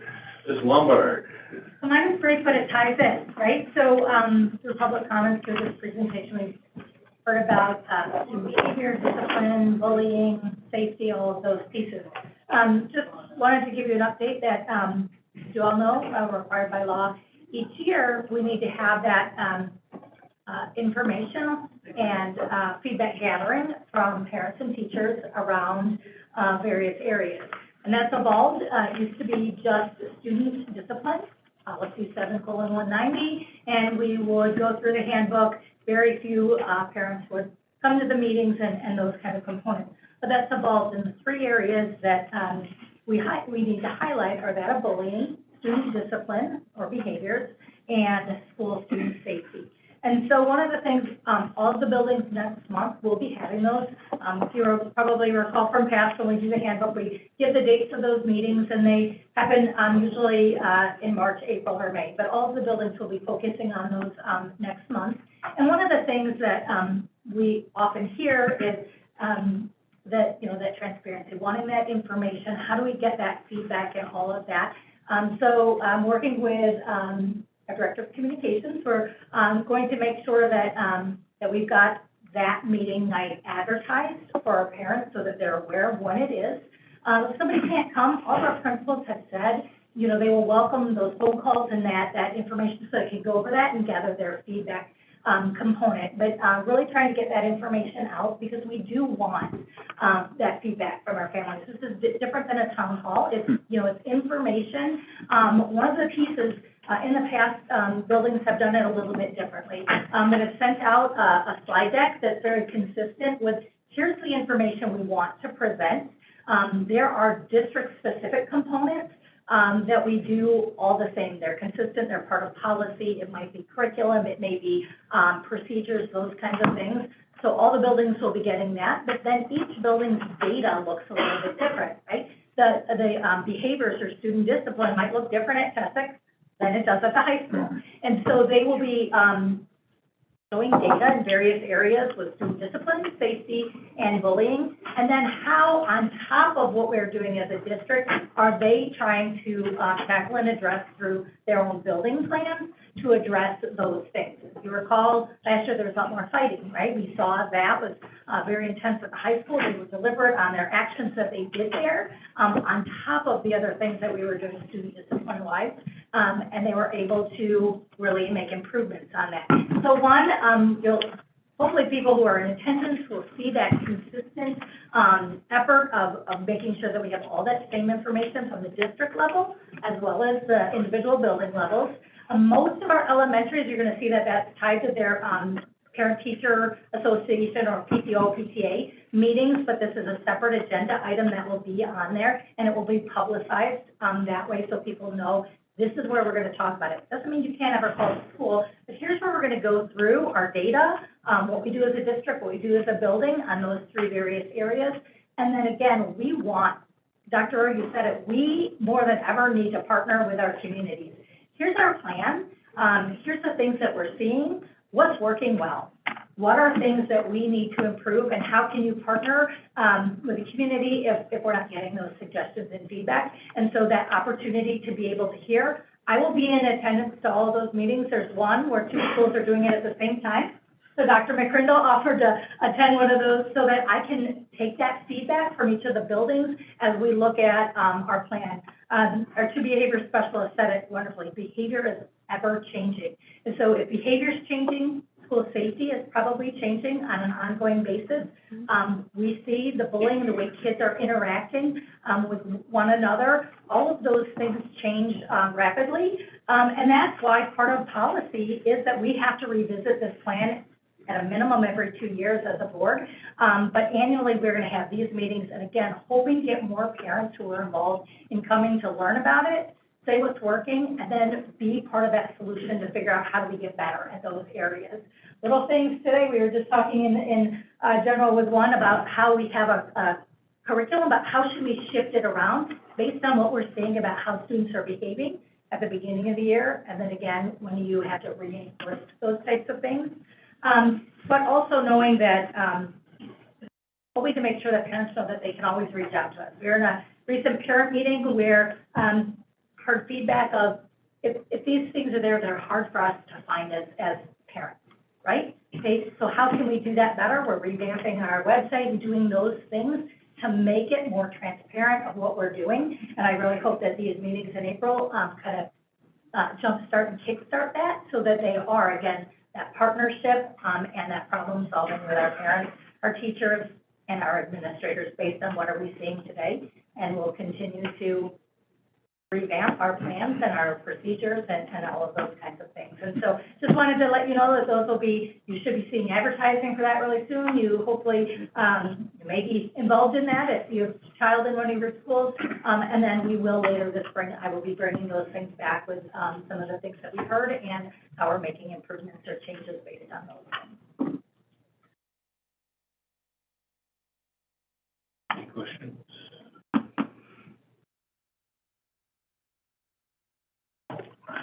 Not. Item 10. Oh, and you don't have an update? You got nada? Unless you want me to come. No, I don't want you to improvise this. Okay. Sure. All right. Item 11 is Dr. Budzinski. Thank you very much. Two brief topics of update tonight. The first coming from technology. I came to the board a couple months ago and talked about some opportunities we were looking at with the state of Illinois for really fast internet. We were hoping to implement that for this coming school year. We didn't make the cut for this coming school year, partially and largely because we already have existing contracts for this coming school year for internet. The state of Illinois generally doesn't fast-track implementations for districts that have existing contracts. But they said, hey, put in the application anyway. If we can get it done, we'll get it done. We didn't make the cut, as I said. What we did find out is that we were already on the list for the year following. So we will still keep tabs on that. I just wanted to inform the board, since we were hoping and had reported that we're hoping to be able to implement that next year. It is going to be delayed a year. We will likely look at some internet upgrades for next year at our campuses, because we're teetering, especially at the Harmony Road campus, we're teetering on this spot of almost discomfort with the amount of internet bandwidth we have available. We obviously use the internet more and more in our daily school lives. We want to stay a half a step ahead of that. Yeah. So we'll likely be looking for some upgrades next year, which we've already started some of the process with that same E-rate program to implement that for next year still. Just not as significant a jump as we were hoping on the free service from the state of Illinois. So that's my first update. Second on the list is I have the good fortune this time of year to start looking forward to next year in kindergarten registration. Kindergarten registration is open. I just wanted to make the board aware. Find your friends and neighbors with kindergarten age students. Send them our way. We would love to have them register just as soon as possible. Kindergarten registration has actually been open for almost a month. We have, at this point, about 10 students more than we had on the same date last year. So I'm not saying that we're going to have triple the size of the kindergarten class that we had last year, but we're off to a really good start. We use this first, usually 3 or 4 weeks, to really test that online registration system, make sure that all the data gathering efforts are working correctly, those sorts of things. But we are very confident right now that, like I said, find your friends and neighbors and those kindergarten age students and send them our way. We'd love to get the paperwork started. We don't need everything the first day you start the registration process. There's a pretty simple subset of information that we need pretty quickly: residency documentation, things of that nature. Physicals and that sort of stuff can wait a bit of time. So don't be afraid to get the process started for us, because that helps us with staffing numbers, all those sorts of things. But spread the word for us, and we're ready to register our kindergarten class of next year. Questions? I was trying to do the math. I was trying to do the math real quick. Yeah, that's what I was. I was going to help you out, but I guess some too. 30. I think it's 32. 35? 35? 35 maybe? I got a picture. I think it's 36. Yeah, my incoming freshman will be 27. So, that's probably yeah. right. So, have any answer any questions? You're relying on the CFO to be quick with the math when coming out the year. The CFO's got pictures. We need you to have numbers. But thank you. Any questions for Executive Zulinski, comments? No. All right, and quickly to 12 President's Report. Just to address 2 quick things, and that it has been very alarming for the school district to deal with a couple of elementary school safety concerns and incidents. So that is something that obviously is not taken lightly at all, and a lot of resources are being devoted to ensuring how this is occurring, and then dealing with that, and then ultimately how to prevent these from occurring in the future. So it's we're all deeply troubled at that level of grade school level, and things of that nature can happen, but it goes along with the presentation you heard tonight. There's something obviously troubling some of our students, and we need to get to the root cause of what that is and why they're acting out in such a way. So, but it is an item that is certainly the district administration is working diligently on. Second item is this is our last meeting before local elections occur here in early April, and my message is people who care about schools, who care about their local towns, who care about their county, need to get out and vote. Okay, it's the simple message. We all have a duty, a responsibility for our actions there, and it's our opportunity to have our voices heard and to get out and vote. And I'm not telling you who to vote for, just get out and vote. That's the end of the President's Report. Item 13 is community relations and student outreach. Irene. Yes, we have the FOIA report. I have a question, but I'll open it up if anybody else has a question. I just saw something on the FOIA report from records management. They were asking for staff personal phone numbers and personal email addresses. Are those? It can't possibly be given out. Okay. I'm making a statement. I don't know that for a fact. No, that's not acceptable to us. We don't report that. Right. Okay, I just wanted to. I noticed that too. I was like, it's pretty audacious request. Well, and we don't keep track of that. Like we may have it in their application, in some of their application that Dr. Zier has in their file, or a resume from when they were hired, but that's not information that we keep in any database that we would, nor is it our place to share it. We'll share their school district email, but that's the one that is public. Yeah, but he asked the question why somebody's asking. Just reassuring. Confirming, Dr. Zier, there was a question about the FOIA of for staff personal emails and phone contacts. Just confirming that none of that's shared. No, the personal stuff's not shared. No, absolutely. Sorry about that. No, not a problem. Thank you for reassuring that. So does anybody else have any questions? If not, I will send it over to Mr. Craddy for legislation. Okay, thank you very much. 14.1 legislative updates. I do have a few. It was a busy week with many bills coming out of committees. Just touch on a few. House Bill 3442 and SB 2236 are around extending days for substitute teachers and removing certain licensing fees. While we don't have a problem so much with our sub pool, it's always nice to know that, you know, we would be able to have more flexibility with our subs. Another one is Senate Bill 2374, which would establish a competitive grant program to support the development or enhancement of computer science programs in K through 12 schools. And then a few that would not positively impact would be, one of them is House Bill 2784, which is the House Labor Committee passed, which would create a new $20 an hour minimum wage for school district employees who provide educational support services starting in 24-25 school year.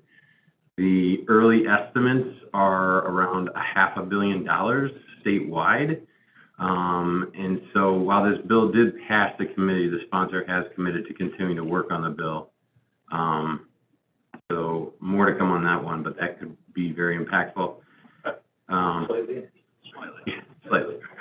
And then House Bill 2287, which I thought was an interesting one, would ban the sale of traditional diesel school buses in the state of Illinois on January 1st, 2028, and it would ban the use of non-electric school buses by January 1st of 2035. So that's just a few of them that came out, and we'll keep an eye on them, but busy day downstate.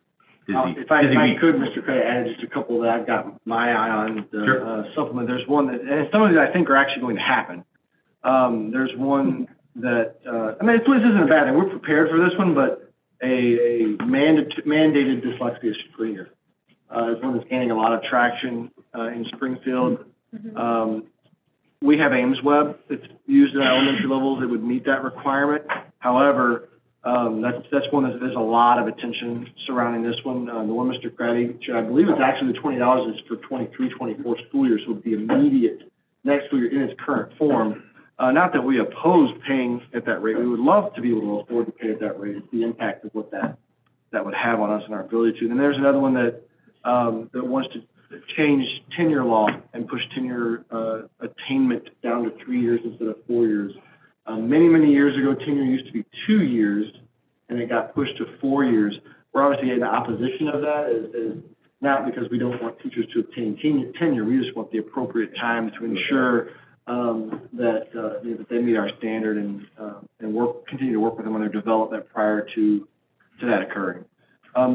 Springfield is interesting, similar to the diesel fuel mandate. There's also one that is, I'm going to say, will go nowhere, but we're still working on opposition to it, which would require half a period a day of yoga. in all schools across the state of Illinois. Great things happening in Springfield, as usual.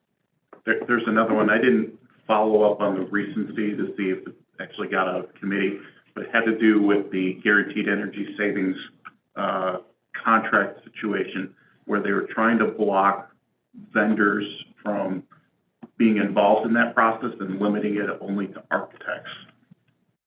But I didn't follow what the last status of that one was. That one caught my eye. No, but the architects bring that up each and every year. Oh, it is every year? Been down there several Okay. years in a row. Okay. Not too self-serving. Okay. Thank you. Anything else for legislative? I'll be for something, I guess. All right, moving on to 15, consent agenda. Okay, so I'm gonna, Mr. Marino has asked to move the 15.3.2 revenue contracts off of consent. Move there. Is there any other items on consent that need to be moved off of consent? Discuss with that. Action items. If not, I'll make a motion to approve the consent agenda, with the exception of 15.3.2, which will move to an action item, as everything else presented in the agenda. Your second? Second. Second from Mr. Gentry. Can we have a roll call on that? Mr. Troy, Yes. Mr. Daly, Yes. Mr. Gentry, Yes. Mr. Quagliano, Yes. Mrs. Maiorino. Yes. Mr. Karen, Yes. Mr. Craddy. Yes. All right, it passes.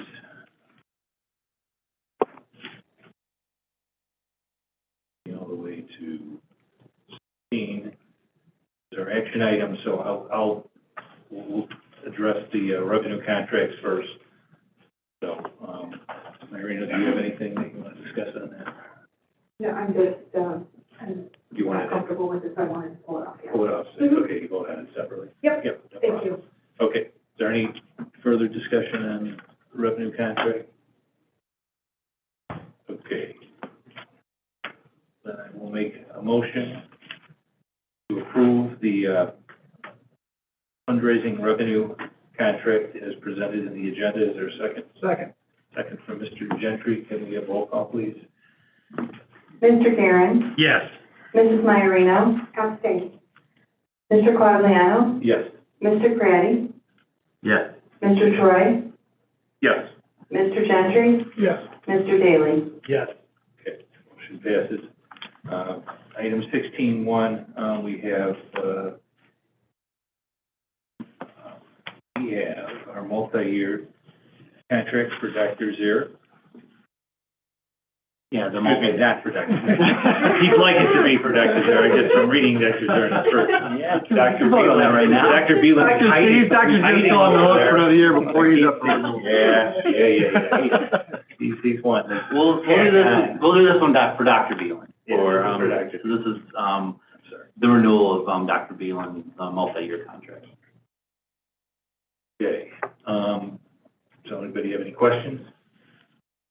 You're all in, Dr. Beelan? All in?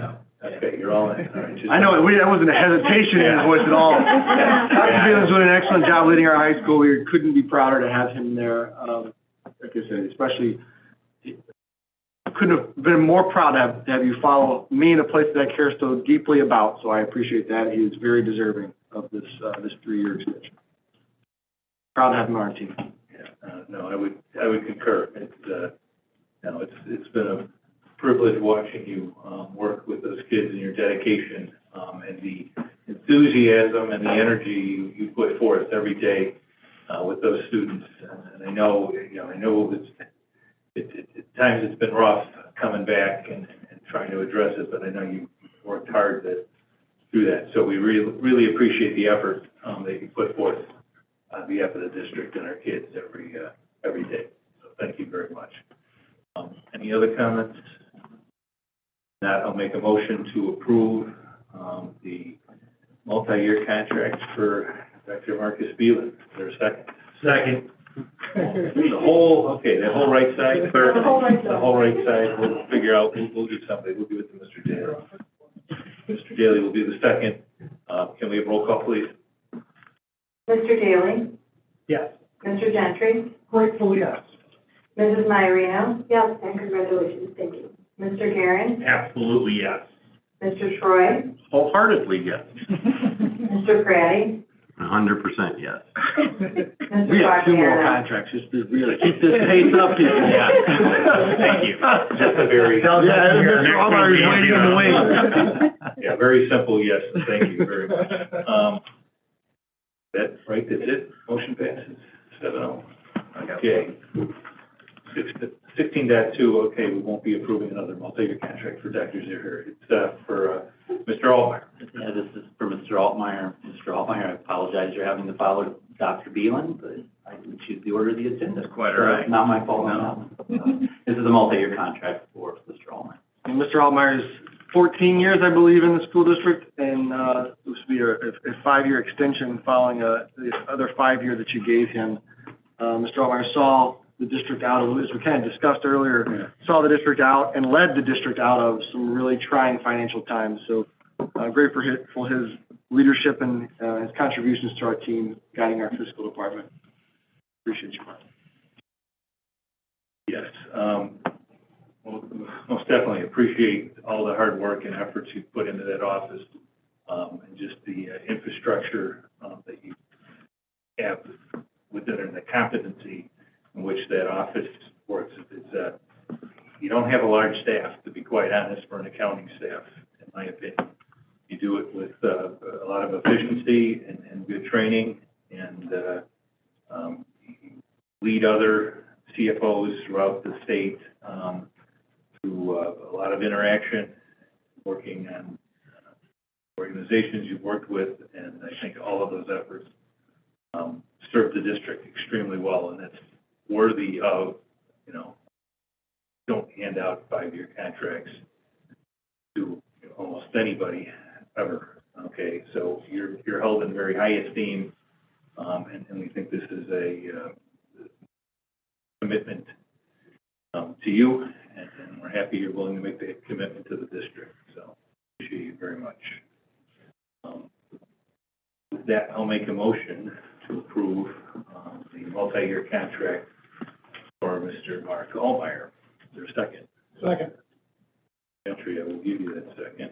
Can we have roll call? Mr. Gentry? Very grateful and appreciative, yes. Mr. Guerin? Absolutely, yes. Mr. Troy? An enthusiastic yes. Mr. Fabiano? Yes. Mr. Daly? Yes. Mrs. Maiorino? Yes, Mr. Praddy? Yes. Motion passes. 16.3, we have a multi-year contract for Deanna Gill. This multi-year contract is for Ms. Deanna Gill. She will be joining the district this year. She will be our new assistant superintendent for student services. So, Dr. Rose, do you have anything? Yeah, actually, Dee, I would like to invite you up. Kind of game plan, we weren't going to do this, but you and your family have been back there so patient through this entire meeting. We're going to embarrass you for a little while. Them or me? You. I want to give them fodder for how they can. And so, we went through an interview process for assistant superintendent of special services, had an extremely strong candidate pool. In looking for top leaders in special services, that pool can be very, very shallow at times, and we found a strong candidate pool this year, which we're really happy with. And much to my surprise was someone I worked with 15 years ago in a different district, in a different life, and we'd lost touch, but it's really great to see you in the pool. And Dee shined all the way through the process, and was our top choice easily. She comes to us with a great background of experiences in stops in Wakanda, Stevenson High School, coming to most recently in Evanston Township High School school district. So really grateful to have her on our team, and looking forward to the things that she's going to bring. She sold us on relationships, consistency, and some support. A lot of the conversation we had earlier tonight, she actually brought through in her interview process that was something that stood out for us. So we are very enthusiastically supportive and eager to have you approve Dee Dee's contract, and I'm really happy to have her join our team. So Dee Dee Gill wants to introduce you to the board. Welcome. Thank you. Thank you very much.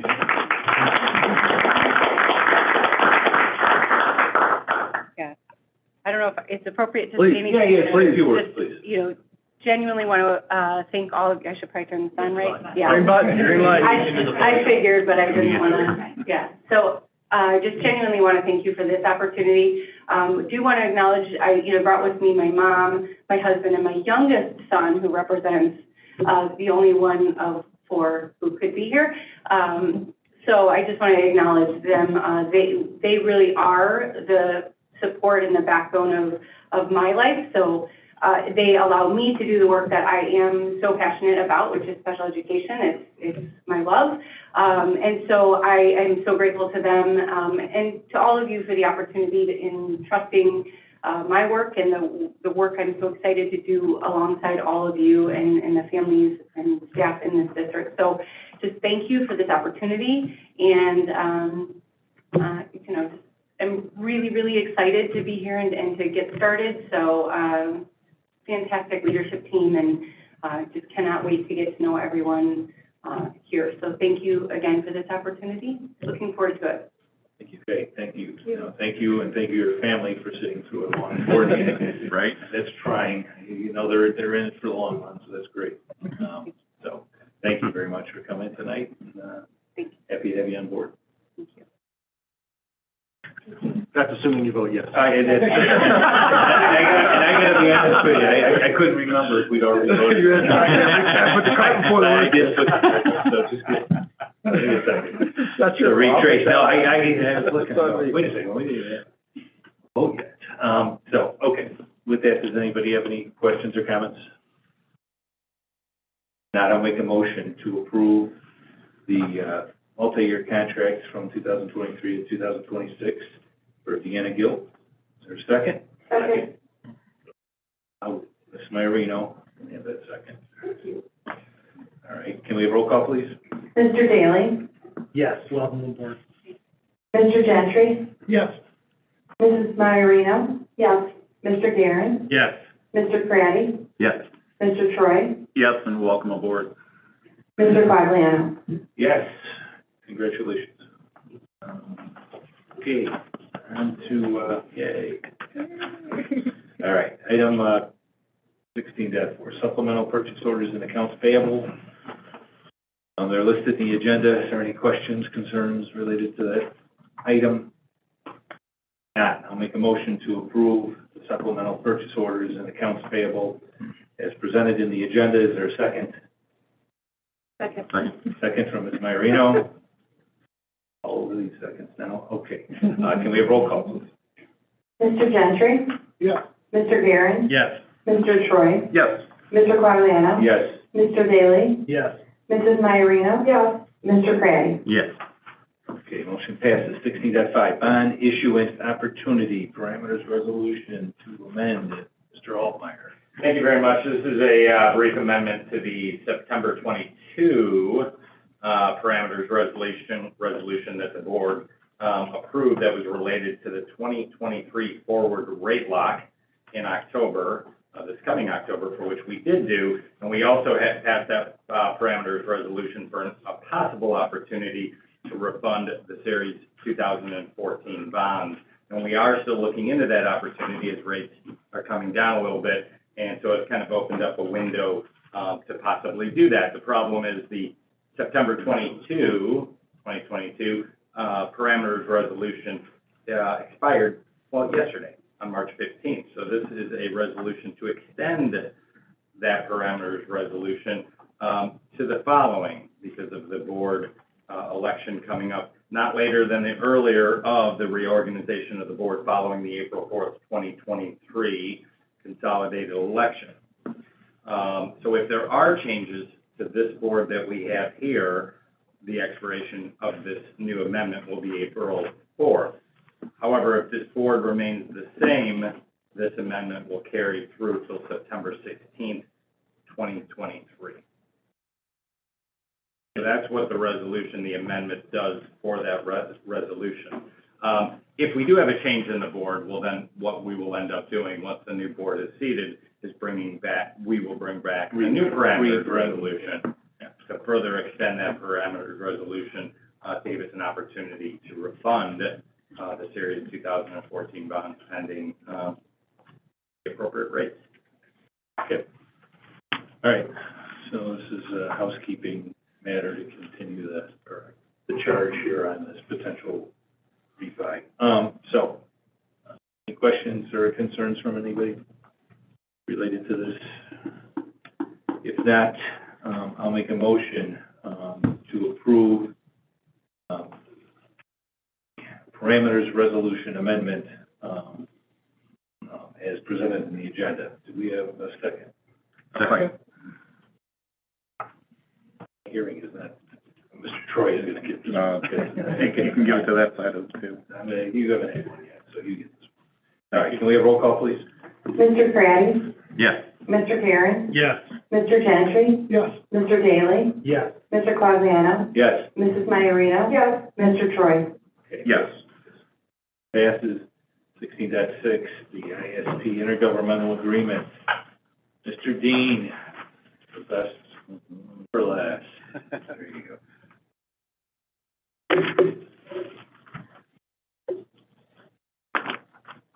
Well, good evening, Dr. Rowe, members of the board. Appreciate the opportunity for being in front of you tonight to talk a little bit more in depth about one of our safety layers pertaining to the clear and present danger reporting.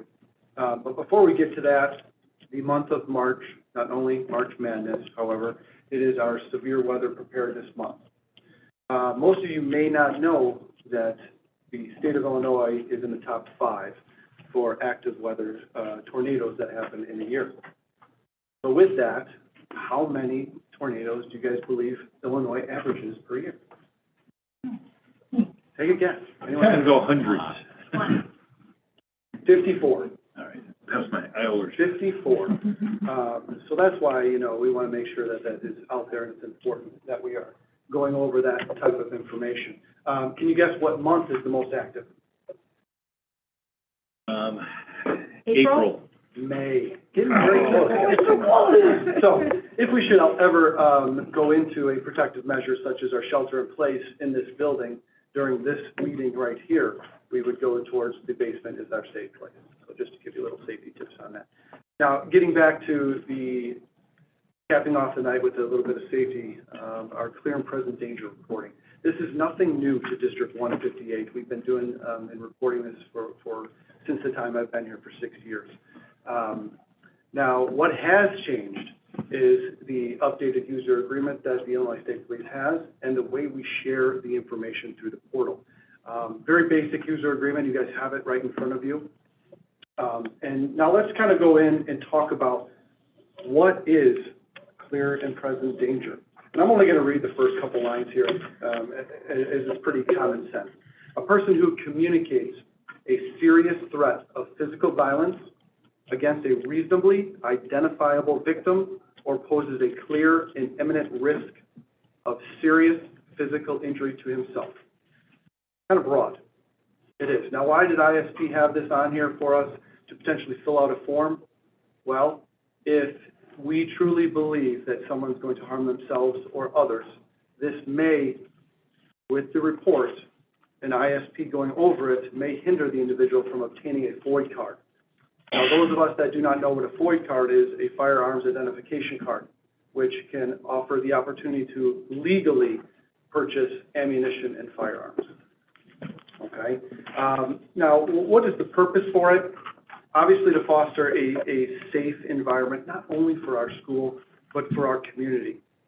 It enhances the responsible exchange of information with the Illinois State Police. And now, at face value, we talked about that imminent danger to themselves or others.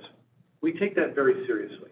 Now, it's up to us and our student safety assessment team to evaluate if that is a transient or is that a real life threat. And within that student safety assessment, that is comprised of team members of our mental health, of our administration, and potentially sometimes our law enforcement agency.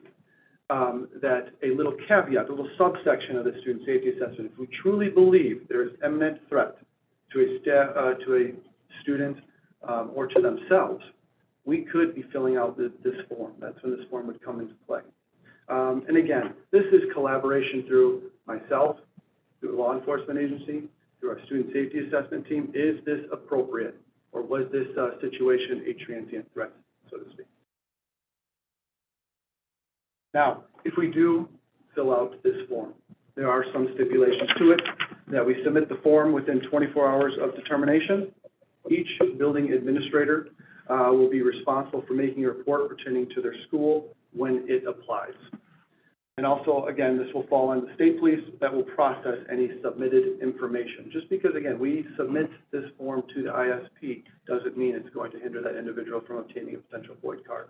They will go ahead and assess that with the information that we do provide in detail, specifics to meet this criteria. And with that, I'll take any questions that you may or may not have. You wrote said you were efficient. Any questions? Outside of the firearms use, is there, like, what other things is it potential uses for that information?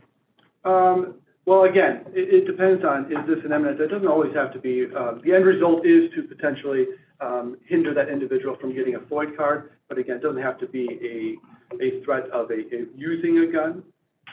It could be any type of threat over social media to another person or to themselves that we investigate. Beyond restricting them from firearms, is there any other restriction that it's used for, or is it strictly? No, this is strictly for the FOID card. Okay. Yep. Have we done this in years past, or is this something new? I don't remember. No, the user agreement is new to us. Okay. And the sharing of the information through the law enforcement portal is new to us.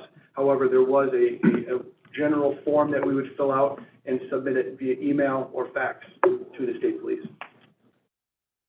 Thank you. Would parents be notified if this form was filled out and submitted? Families would know, or was this just something the district is doing? I think we would be very transparent with that information if we were to do that. Mm-hmm. And that's part of our student safety assessment, that it's very transparent. Anything that goes on during that assessment itself, we do communicate that with parents because they're involved in it as well.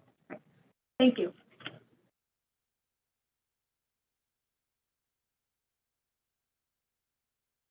Anything further?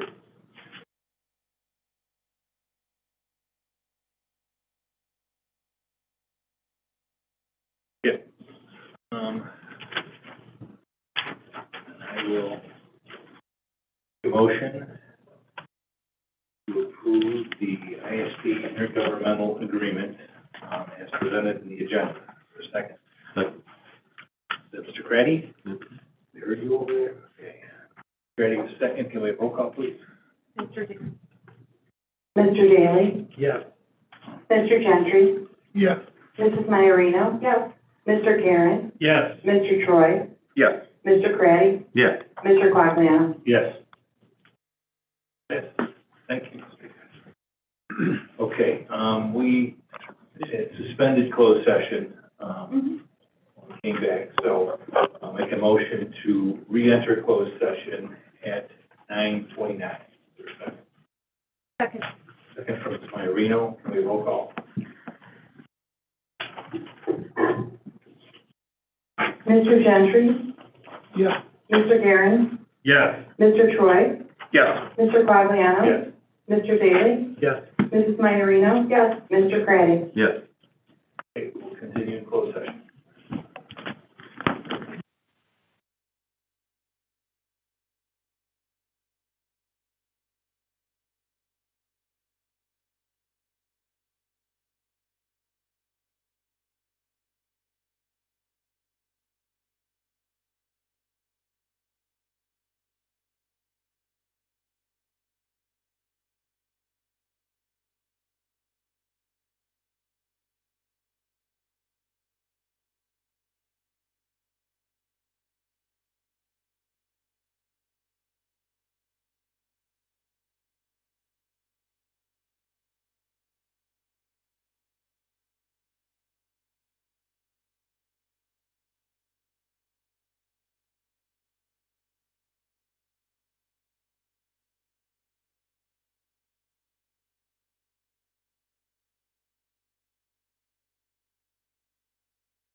Okay, we're going.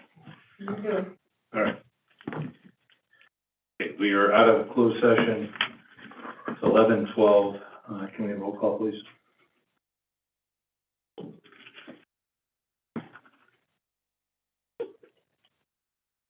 Mr. Craddy? Here. Mr. Gary? Here. Mr. Daly? Here. Mr. Quagliano? Here. Mr. Gentry? Here. Mr. Troy? Here. Mrs. Myria? Here. Okay, we're all back. We do have one action item out of closed session. I'd like, to make a motion that student 2023-01 be expelled, held in abeyance, conditional of acceptance and successful completion at the Regional Safe Schools Evergreen Academy in Union, Illinois, or another district-approved placement for the remainder of the 2022-23 school year through February of 2025. Is there a second? Second. Second for Mr. Craddy. Roll call, please. Mr. Gentry? Yes. Mr. Karen? Yes. Mr. Troy? Yes. Mr. Quagliano? Yes. Mr. Daly? Yes. Mrs. Myria? Yes. Mr. Craddy? Yes. Motion passes. Last item, make a motion to adjourn, this meeting at 11:14. Is there a second? Second. Second for Mr. Daly. All those in favor say aye. Aye. Opposed? We're adjourned.